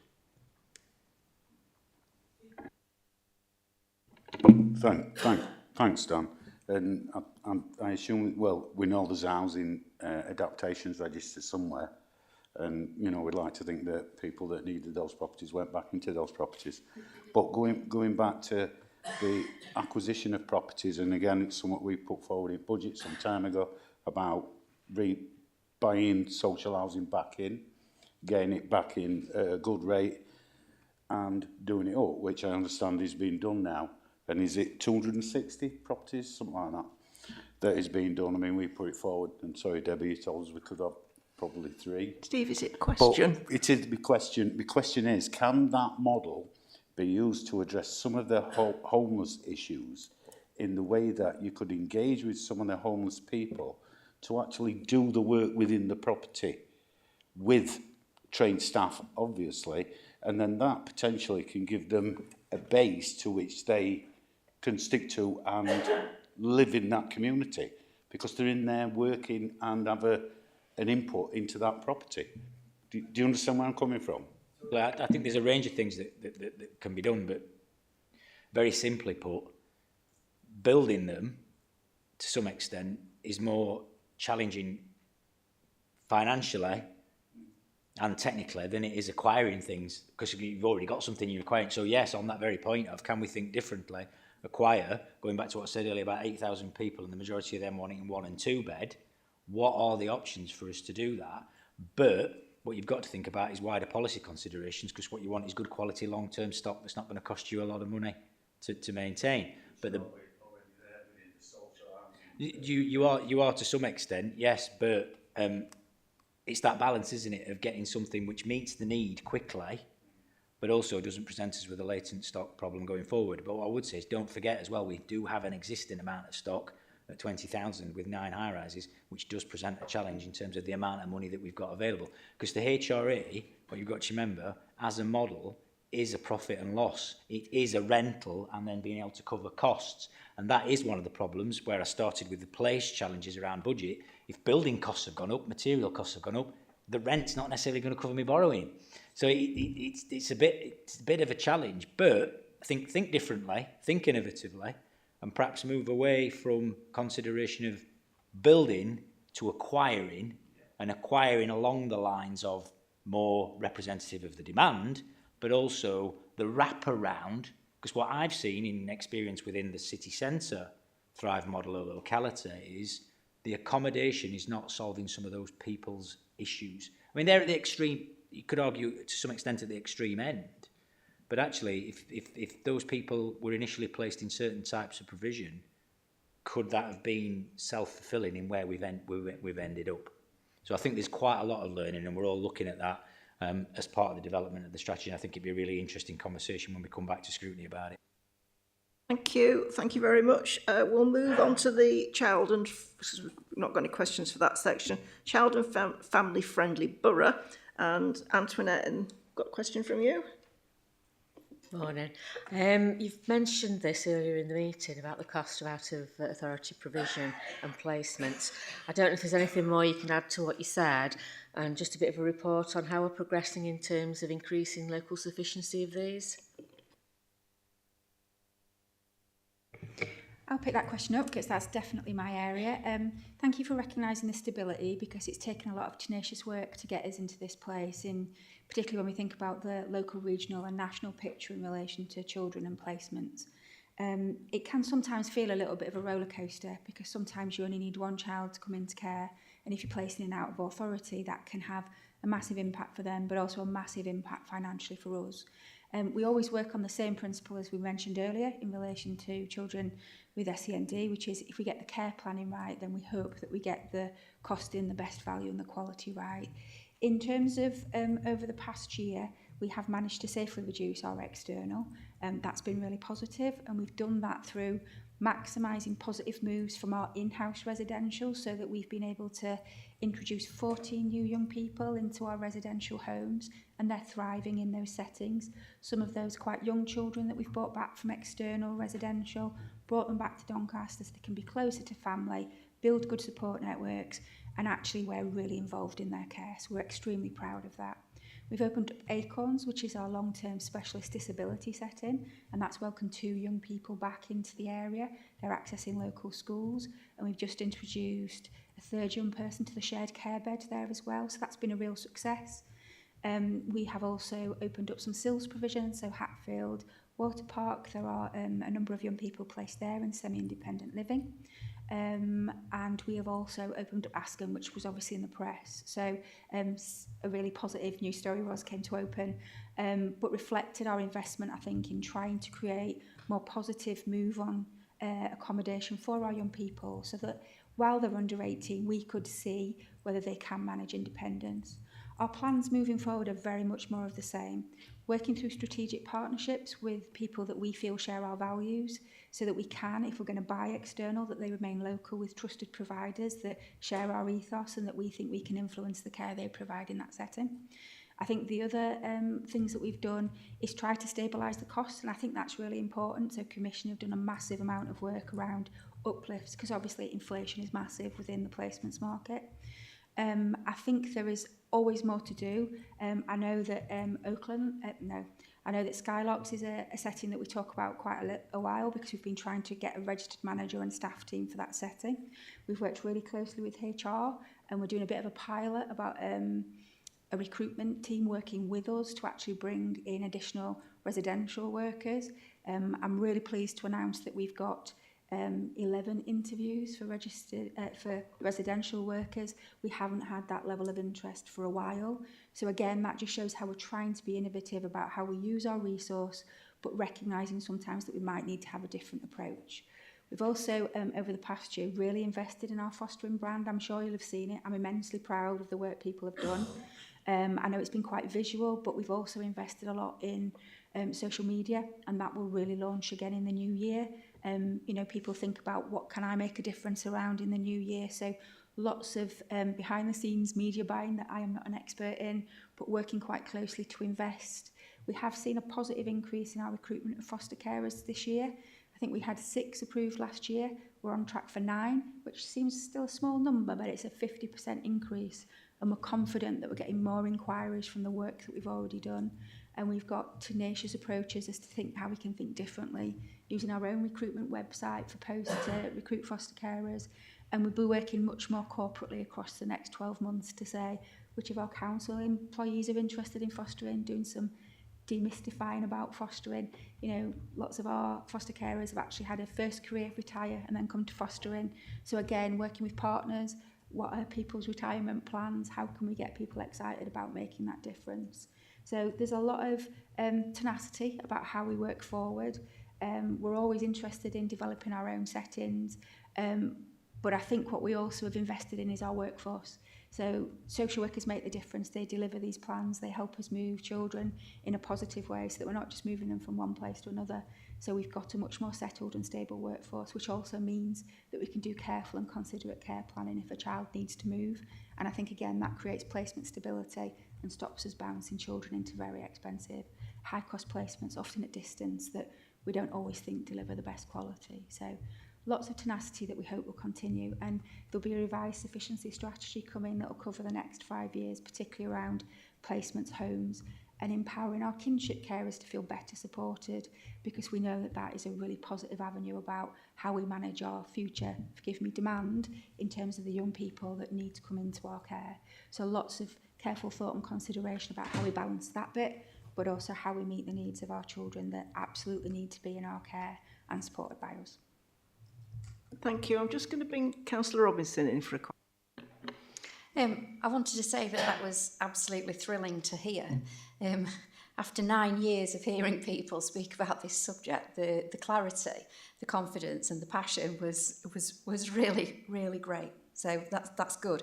What I would just like to ask you to tell us a little bit more about is, you talked about this new workforce, which is tremendous.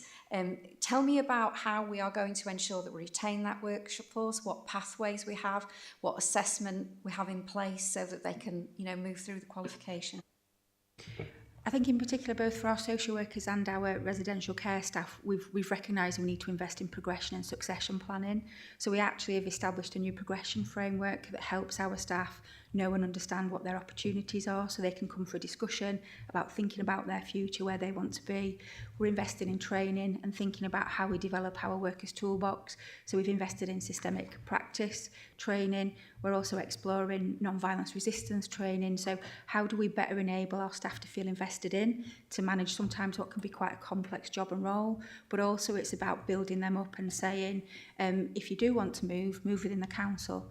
Let's see where your next step can be. And I have to say, in a lot of areas, we've seen some really positive progression. We've invested in certainly open university courses, maximising the apprenticeship levy to grow some social workers and to develop our registered managers of the future, which is another area of real tension for recruitment. Really positively, we've had 2 of our recent RM vacancies have been filled by internal staff, either stepping up or moving across. So it is that bit about how do we retain and listen openly to staff about, we work in complex world that, they manage a lot of other people's trauma. How can we best support that and engage in that via supervision? But positive, proactive conversations about, where do you see yourself? What's your succession planning? How can we invest in you? Antoinette, did you want to do your next question, or have you got any follow-up for that? Yes, I just want to say thank you again, because that was a very positive picture. I didn't know if there was anything you wanted to add in terms of things that you're particularly looking at beyond recruitment and retention, that you see as a future maybe issue or problem or barrier. What we do know, and it comes to, again, a national challenge, is housing. One of the things that we're working really closely on at the moment is how we support our young people into housing. Doncaster's got a brilliant priority offer for our young people, but we know how many people are waiting for properties. So I think we're working really closely with Dan's bit of the world in terms of how do we invest in identifying in new developments, places for our care leavers, and I think that's been really positively received. Because that creates pressure. So when you look at the budget pressures, they are about helping young people to move on into their own properties. There are some challenges recently about parent and child assessment places. So we're currently exploring about whether we invest in developing that sort of setting ourselves. It's complex, but actually that's an area of peak cost for us. Again, we do have a reliance on sometimes outside supported living accommodation arrangements. So again, how can we bring that in terms of thinking about our future? We know that we have a number of 4-bedded settings for our young people, and that's quite complex to match for young people living in a home together. We're looking at investing Skylarks is particularly set up as two children in each home, so it's a little different. So again, how we manage what we know, sometimes some of our children get very dysregulated. Sometimes they might need to live by themselves with staff initially. Our aim is to get them to build positive relationships with others, but it's having that capacity to not block 3 beds while you're meeting the needs of 1 child. So there's been some really careful consideration and about how we therapeutically care for our children. So working really closely with the ICB about making sure we identify our health needs and joint commission together. Thank you very much for that. I'm just looking at the next 2 questions about developing the skills to thrive in life and work are around children missing in education and suspensions in schools. Have we actually are you able to cover those? Thank you. Okay, thanks. Do you want to ask your next question then? Oh, thanks for that. One was around the numbers of children missing, seen as CME, missing in education. I know it's a fluid situation because people come in and out, children come in and out because they get found and places are available. But what numbers of children are classed as long-term missing in education, and what we're doing about that? What I have to say is very, very few. It is really fluid. I think what we know is there are some young people who it will happen more than once for them. Sometimes because they step out of the country and then come back into the country, particularly, that is a proportion of our children missing education. And I think sometimes it's about understanding the system, but actually they're spending time back in their home countries potentially and then coming back into the UK, or quite transitory families, so families that are moving around different areas for support because they might have extended families living in those areas. We do have a very small proportion of children classed as missing in education that sometimes don't get their first choice of school. So it starts out as a CME and then it might for a short period end up in elective home education, but there's lots of tenacious work around trying to make sure that we work with that family on an individual level to look at whether that's using the appeal process, for example, or whether we can create a bridge into that school for that child. So it remains very fluid. If there are children, I don't like to say cases, if there are children that are in that position, it's usually flagged as an immediate safeguarding issue. And we work across the region and the network to trace where we think those children might be and would flag that through the usual safeguarding processes. And finally, the report mentions about doing work with the highest suspending schools to try and reduce those levels of suspension. Can you just give us a bit of further information on how that's going? Thanks. I think there's been a particular investment both in terms of, we work really closely with Bernardo's, which is that has a particular project around supporting where schools and families need that additional support in terms of looking at behaviours, looking at that interaction. But I think there's also been a lot of collective work across the school network together. So it isn't just an individual school issue sometimes, it's a joint shared issue. And there's accountability that sits with that. So it isn't one school sat thinking I've got high numbers or nobody knows I've got high numbers. There's a real open, honest accountability in terms of sharing good practice around where is struggling. I think there's some robust challenge around, have you got a policy that is not the same as other people's policies, and that is that draconian? Are we looking at children that should be in education? So I think there's really good oversight of those children. I think there's a lot of challenge back. There is sometimes a lag. And I think what Leanne would say if she was here is that as we look at the levels now, there's a year in lag because of the reporting and the validation of that data, but it continues to be an improving picture. And I think if we look at the number of schools in Doncaster as well that are rated as good or outstanding, again, that improving picture, building with the improving picture of children and education outcomes, indicates that this is one of the next issues that we want to keep seeing decrease. We want to have open and honest accountability. And sometimes that also means that following COVID, we've had children with more complex challenges around speech and language, school readiness, and actually how do we lean in through early help, sometimes through children's social care, to make sure we're working together with schools to minimise those exclusions and suspensions, to step in earlier so we don't end up with children being excluded because we can't meet need and the need's too high. So there's lots of robust conversations. We're also looking under working together about the family help model, which I think is multi-agency teams, disciplinary teams coming together much more successfully to try and work with, through existing relationship schools or communities. Our PAFS team, our targeted early help team is brilliant, and families really respect them. So how can we use all of that? Because it isn't just a school attendance issue or issue of behaviour in the school, it's often in the wider community too. So we see it as a wider challenge, but there's definitely accountability, definitely clarity about where things are happening, and a sharing of good practice, and a global acceptance within the Doncaster community school network. We want to get this better. Just to say that's a really good way of a rounded way of dealing with what can be a really complex issue. And I think the worry is that there are some children who have in the past, and maybe not so much now, are seen as being moved on because they kick the can down the road to the next school, and the child then never really ends up with their educational needs and other needs being helped. I think it's a very fine balance, isn't it? I think there are some ongoing managed moves, because I think sometimes you get to a place where the relationship is so broken, you can spend a lot of time trying to fix the relationship, sometimes between a parent and a school, as much as a child and a school, and sometimes how the school sees the child.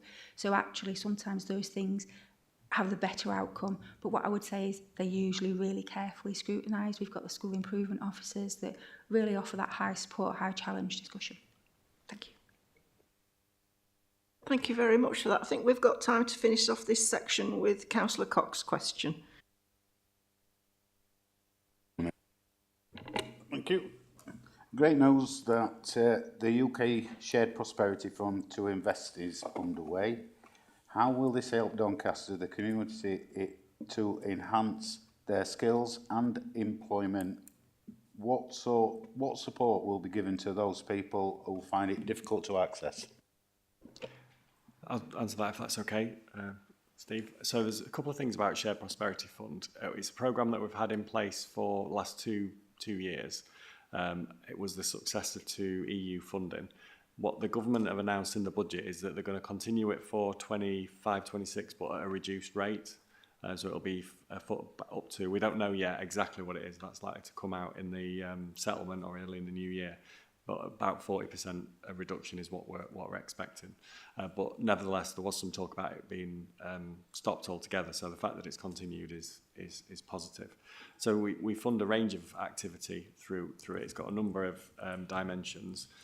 So we've done work in funded some of the community wealth builder activity, which is about helping charities to develop and people to start and grow their charities. We've supported cost of living support through Citizens Advice Bureau to help people to access support if they've got debt or financial challenges. We've also used it to support our business startup program as well. So people who've got ideas, business ideas, they get that advice and they can develop those. And then we've got specific elements around helping people to prepare for work as well. What are some of those barriers that those people might have to getting into work, and also helping them into employment, and then also whilst they're in employment, how might they advance once they're in employment. So it's quite a range of things that we support. What we're doing, there's two things. Given that we know the money is going to be reducing from 2025, 26, where all the leads who've run these elements of the programme have done some modelling about what would a reduction look like. So when we do get the get formal guidance, we'll be able to make some decisions then based on that modelling activity. And then the other thing, because I know the question was specifically about supporting people into work and helping to stay in work. One of the things that's also been announced in the last probably 3 weeks is the Trailblazer for Economic Inactivity, which again, we're still sort of working through the sort of details of that and knowing exactly what that's going to mean for us. But that will give us some innovation, some resources and some opportunities to try different things about how we can help engage our residents, help them into work or on the journey to work, but also help businesses as well to help to take people on that might have challenges and barriers. So that's something that's is a real positive. And hopefully through the learning we do through all of this, because the SPF is being reduced, the money that we get from the Trailblazer, we might be able to maintain or enhance some of that work that we're already doing through that funding stream, but use this other funding stream to do that. So there's a little bit of a mixing and matching that we're going to have to do as more detail emerges. But I think the overall message I'd probably want to give is we should be able to have more support on the ground through the totality of this than we've got now. And the other premise is that we have more influence as a local partner over things, because in the past we haven't. So some of the evidence says it's up to 55 different programs that are there to support people into work and stay in work that are all commissioned at different places from different people, different organisations. So this is about how do we better understand that and better knit it all together so it works for our residents and businesses. Thank you. Yeah, it's good to hear the funding is not going to be clawed back, or you know what I mean. All right, it's going to be significantly reduced, but that again is going to have a financial impact on other things as well, isn't it? So that money that is being put back through Phil's thing that he's looking at, then that are you robbing Peter to pay Paul? I think that, as always, the challenge for us is how do we make the best of the resources that we get wherever it comes from, because it's always been the case, hasn't it? There's always been different funding streams that come for different purposes with different strings attached to them, and our job has always been about how do we plait and knit them together so that they make sense and they do what we want them to do to meet our circumstances rather than meeting others. So there's always an element of moving things or being flexible with the resources and using it. But I think what what I think feels to me anyway that we're in a really good position on some of this is because we've got good foundations to build on. We've got good reach into our communities. We've got good relationships with businesses. There's a real appetite for us as a local authority to do more of our bit, for example, in helping people into work and stay into work. And some of the examples that Rebecca gave, I think, is a good illustration of that. So I think we're in a good place to make use of the resources that we've got. We could always want more and do more, but make the best of what we have. Thank you very much. I think that's a good time for us to finish that section because it is 12:15. Just go to the recommendations. Paragraph 8, page 18. Does the committee feel it has given consideration to the report and ask that the content be noted? Is that okay? Thank you very much. That's a good opportunity for me to move on. Wish everybody a happy Christmas. And yeah, I'll see you all in the new year. Thanks, Andrea.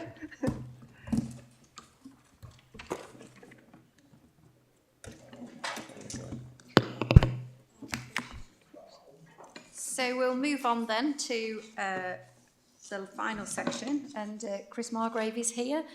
Would you like to answer your first question, Councillor Cox? Hi, Chris. What is the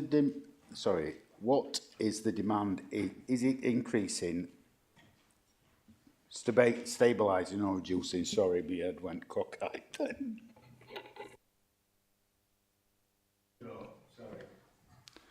Yeah, good question. So I think to some degree it's holding stable. So I'm going to give you the October figures. We had 3,119 presentations. So the average for us is around 2,900, 3,000. There's a slight increase. We received those through contacts. I think 448 presented as homeless tonight. That's a 13% increase. 124 placed in interim accommodation, and that's a 17% increase. But they are in line with seasonal pressures. So I think my assessment of this is, Councillor Cox, I think it's holding stable at this point when you consider the season.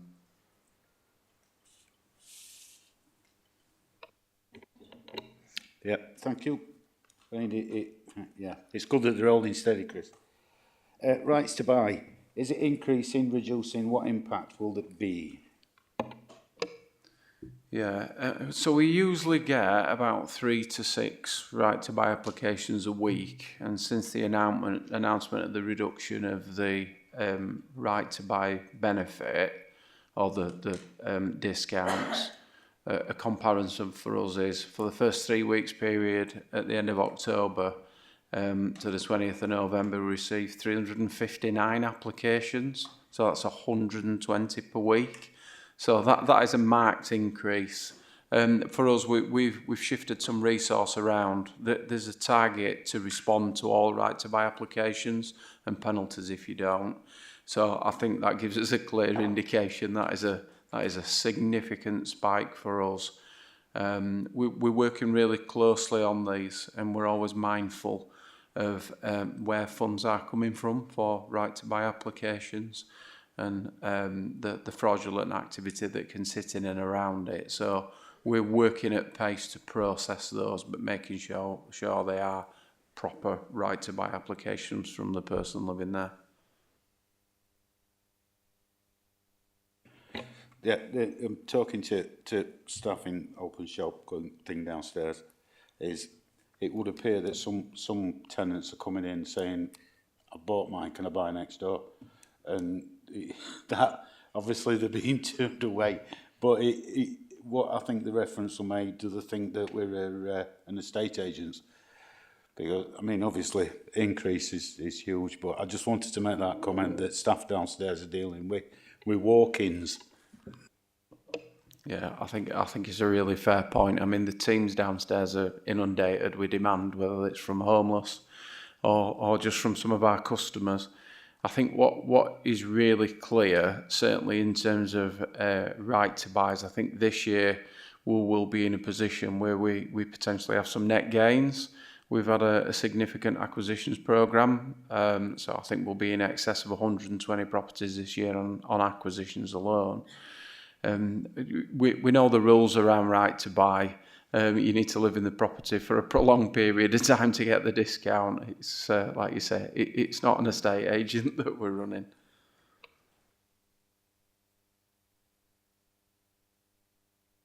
Did you want to come in, Iris? Will you indicate? No.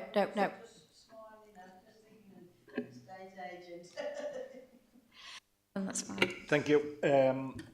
We talked previously with Dan about the number of properties that we've built, actually.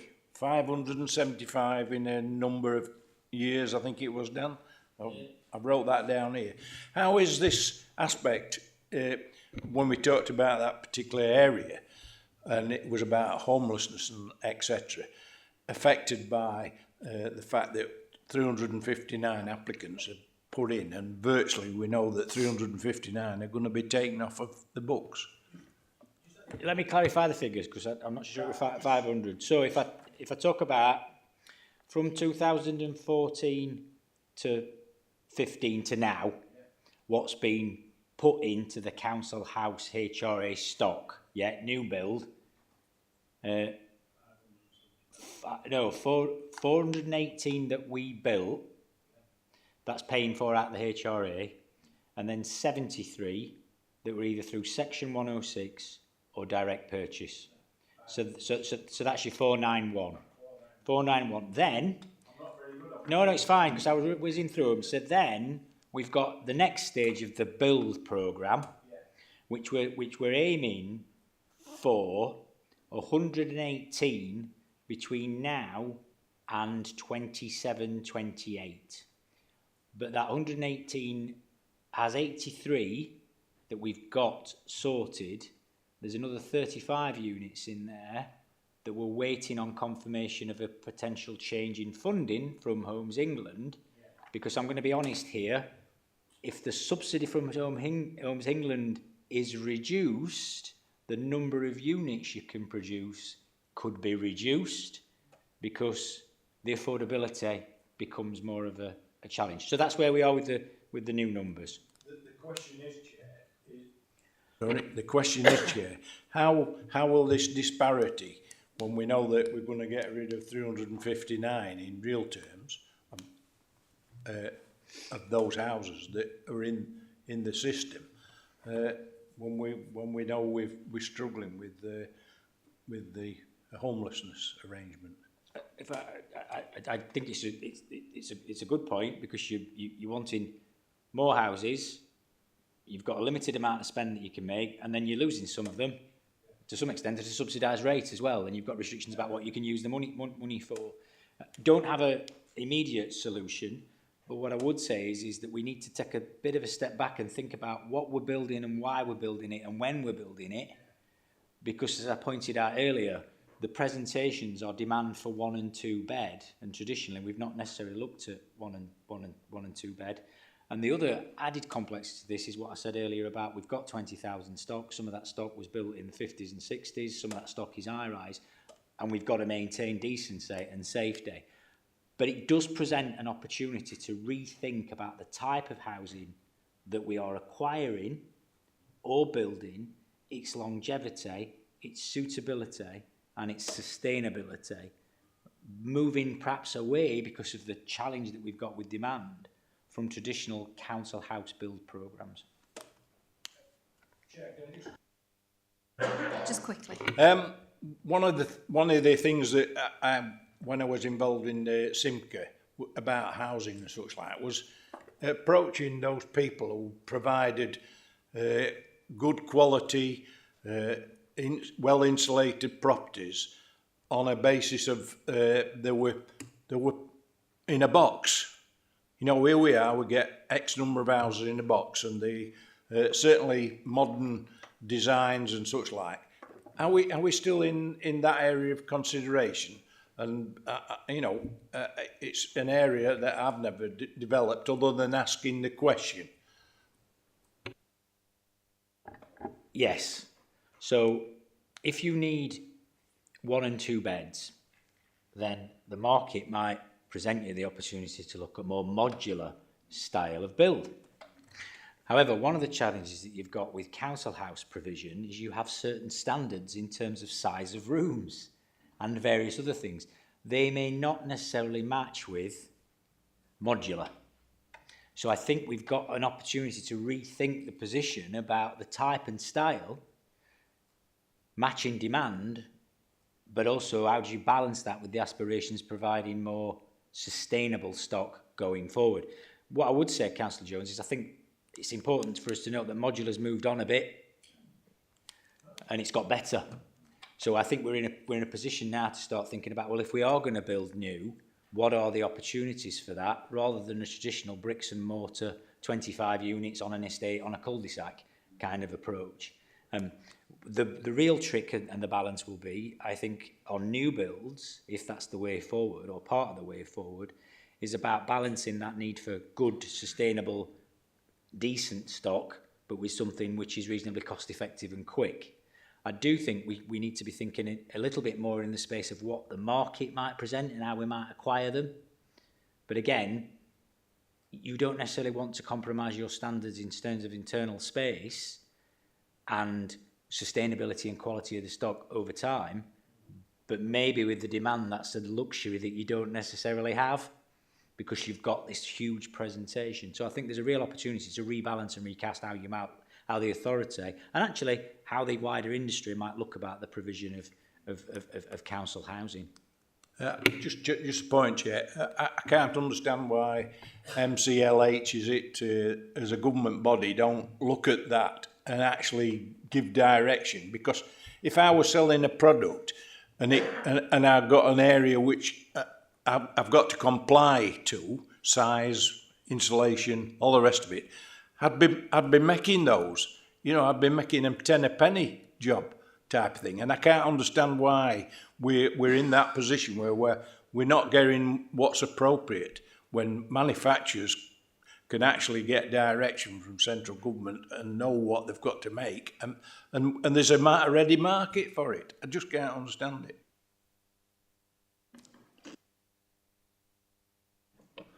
I think it's a really good point. And this process started about 10 years ago with Legal and General up at Sherburn in Helmet. So they did their best to provide the industry with a modular factory. I think maybe 10 years on, that might have really got hold. I think back then, providers were really concerned about the construction methodology. Today, I think that would have probably worked. However, I think they only managed to build 3 modular houses, which ended up in car park, I think, at one point when I'd been. It was just ahead of its time. I think you might get your wish. I think that might come back and somebody somewhere will innovate and provide that option.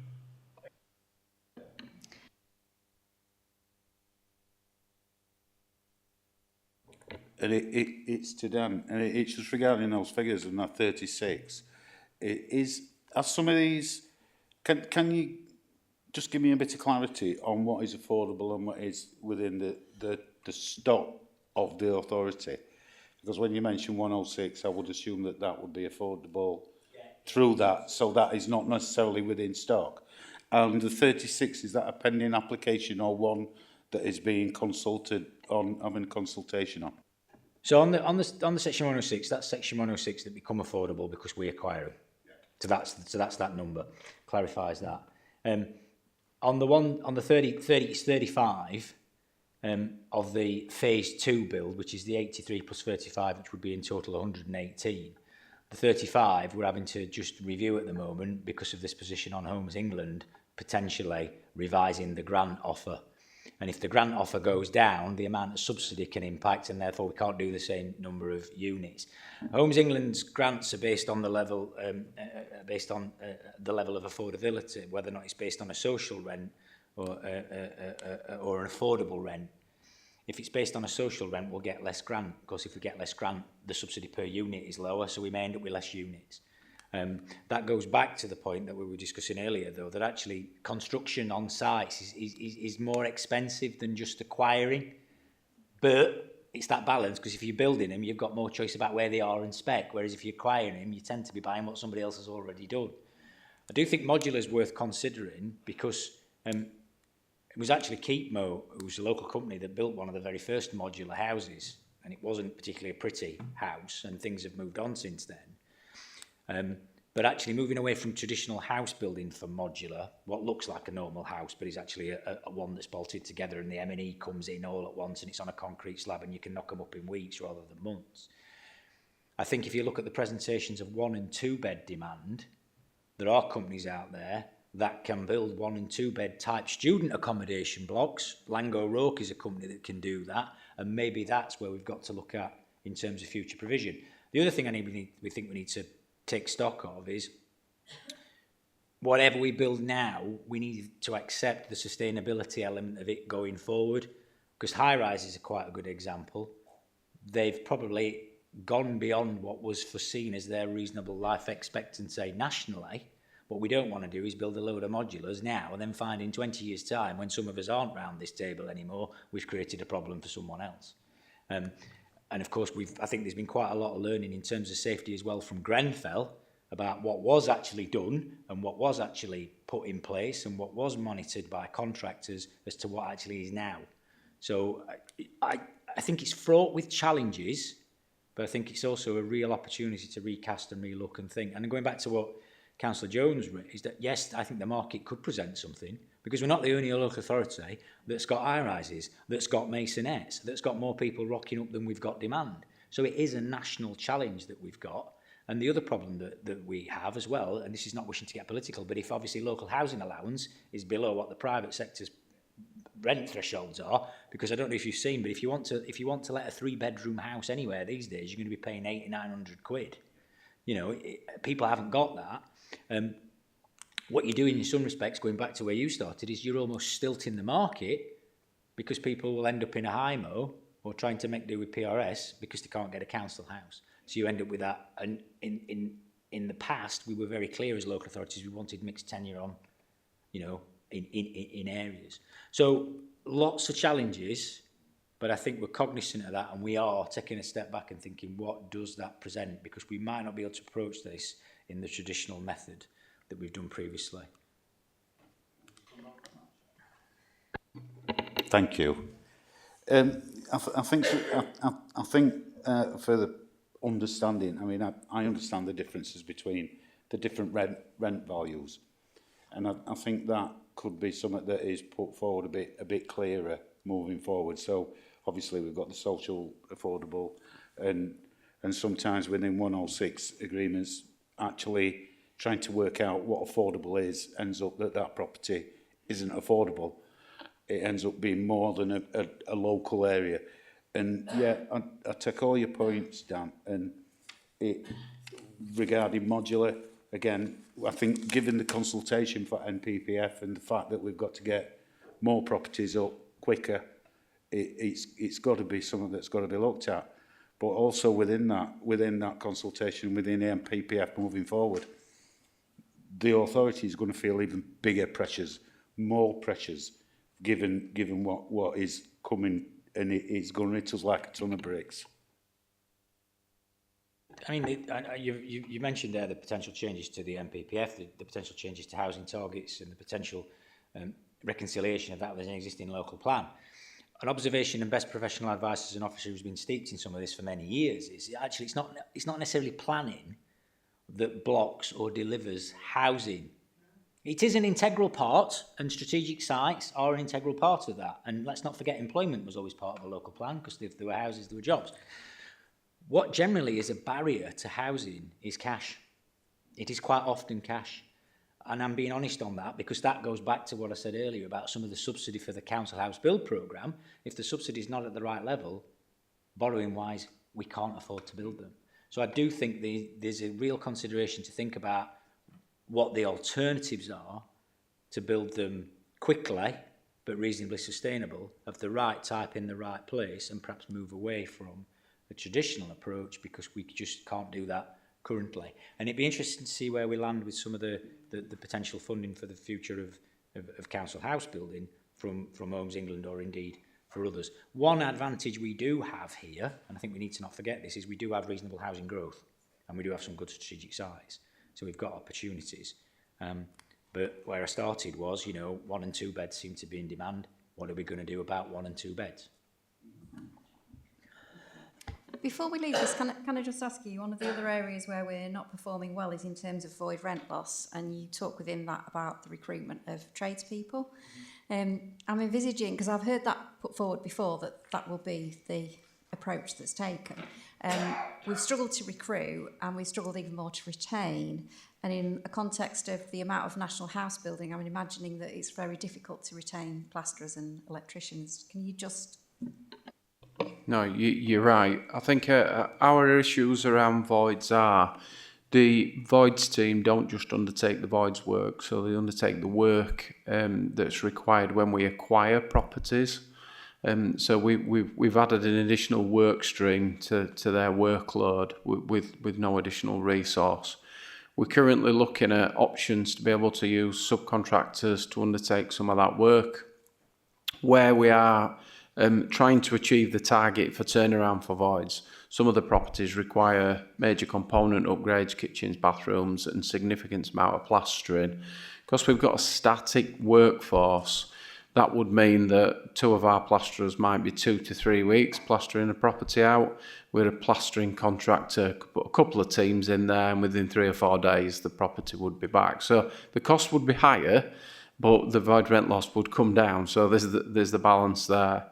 In addition to that, you're aware of the one repairs program that we ran.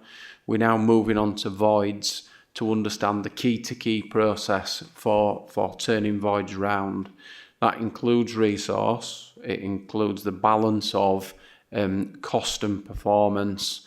And really what we're looking for out of that is the model that will get the properties back in time, but just releases us from the shackles of having a static workforce and being able to get local small contractors in and around Doncaster where we're engaging on a weekly basis. What we can't do is we can't engage a contractor and just suggest there may be work there and then ring them in 3 weeks' time and say, can you drop everything and get in this property? From a contracting perspective, that really doesn't work. So we need to be able to kind of offer the flow of work on a regular basis so they can commit to that resource. So there's some analytics need to be done to understand that. But ultimately, this is going to be a cost. That contracting needs to be paid for. And if we want to achieve the target, then that's where we're going to have to be. Yes, by all means. Thank you. And as a time served joiner who spent probably 25 years site managing as well, but and I think part of this thing that with the trades and the cost of it, the trades are going to go where the money is, and if that as well it comes as Dan said earlier, material costs are going to go up. If we've got more houses quoted through MPPF, the manufacturers of whatever material it is, that cost's going to go up. The trades is going to go up because there's demand. So natural forces are going to mean that it's going to cost a lot of money to build a property or to maintain a property. So that means that, yeah, the contractors, absolutely, as I've been one, you will go, if the authorities are going to say, right, can you come in and sort these properties out? Absolutely. How much? And what kind of quality do you want? Is it going to be getting in bish, bash, bosh, gone? Or is it in, we want a good job? And what kind of, I mean, there's, like you said, there's a lot of factors to work into that, which is there retention? Is there, you know, all these things, what kind of payment terms are there? There's a lot to work into it, isn't there? But I must admit that this, with the MPPF, terrifies me because of the cost that it's going to mean to local authorities, both in maintenance, the local plan, as has been mentioned, for employment, all kinds of things. And it fits both within your remit and in Dan's remit. And the cost is going to spiral because it's got to, because the trades and everything else is going to make it do it. So I think you're absolutely spot on. That's exactly where we are with it. I think one thing just to note is we are nearly 20 years away from decent homes. So it was 20 years ago before we started putting kitchens and bathrooms in and doing those upgrades. We're currently consulting on Decent Homes 2. And there's two aspects to this. It can't come fast enough to be able to upgrade the components, but also there's a significant cost to that for this authority. I'm hoping that through that consultation we're able to encourage and persuade government to set rounded targets around Decent Homes 2. We're all aware that when Decent Homes 1 was launched, the original programme, all organisations were given really hard targets to meet, and that generated demand within the sector both for materials and for labour workforce, and did exactly what you'd expect it to do. So cost of materials escalated and they were difficult to get hold of, and then resource did exactly what you'd expect it to do, and they followed the additional £1 per hour. If we replicate that in Decent Homes 2 with Awab's Law and Carbon Zero, then we can look forward to a clear escalation of costs. So hopefully through negotiation and consultation, we're able to be clear with government, rounded targets around this would be required, and that all organisations can choose, and certainly for our combined authority, that we would be able to have a really open conversation and say, well, if you do windows and doors first, we'll do kitchens first, and vice versa. That might, provide some respite for us where we would be seeing those severe increases in costs. And that will definitely happen. We've seen that in the past. I wouldn't want to replicate it. Well, thank you. Oh, sorry, Iris. And on this Decent Homes, in another authority, when I was sitting in a position like this, we found that we had, I think it was only 3 or 4 people who would not let us into the house. And it puts you in an awkward position because you've got to do the work, but you can't really bash your way in, can you? Have you found anything like that happen here? Yeah, when I first joined the organisation, we had about 300 properties that were classed as non-decent. Since then, they've been dealt with through different means. People have moved on for one reason or another, and those properties have become decent. I think what's really confusing the matter now is for a property to be non-decent, it's one of two things. It's either a component that's failed, classes it as non-decent, or a category 1 hazard can also class a property as non-decent. And because as an organisation and as an authority, we've made the decision that we want to do as many stock condition surveys as we can in each year. And for us, this year that's been 4,000, and in the next financial year that'll be increased. Naturally, you get in the category 1 hazards that are identified from that. So that Decent Homes figure is really volatile. As the reports come in from stock condition, the non-decent goes up quite severely, and then obviously the team work through the hazards, so they come back down, and we try our best to try and make sure the narratives are in the report, so that's really clear. The ones that are traditionally non-decent, i.e. need a roof, and the ones that have got a hazard that we're going to deal with quite quickly. But you're right, in terms of access, it is a real issue for us, both in compliance work and for properties that have been classed as non-decent. Certainly when they're done through stock condition survey, because obviously a tenant's not reported that repair, it's actually the surveyor that's reported it. So they might be okay with a crack socket, or anything else in their property that they think's perfectly fine. and they're working and they don't really want to stop in to come in and do that, but it's classed as non-decent, and we do have to report that to the regulator. So from an organisational perspective, we're quite keen to get those numbers down, and we report on those regularly. Okay, so thank you, colleagues, for your questions. Thank you very much to Dan and Chris for, I think, what's been a very worthwhile and quite detailed consideration of the quarter 2 performance and financial information around St Ledger Homes. So thank you for that. Chris, it's over to you now for the scrutiny work plan. Thank you, Chair. Just very quickly, the overview and scrutiny work plan is presented for you today, just for your information, and also the forward plan of key decisions. Okay, thank you. Can we have the airport put onto work plan? Chris, please. Chair, please. Your request has been noted. We'll discuss it with the chair of the panel. Thank you. Thank you everyone for your attendance this morning, and good afternoon.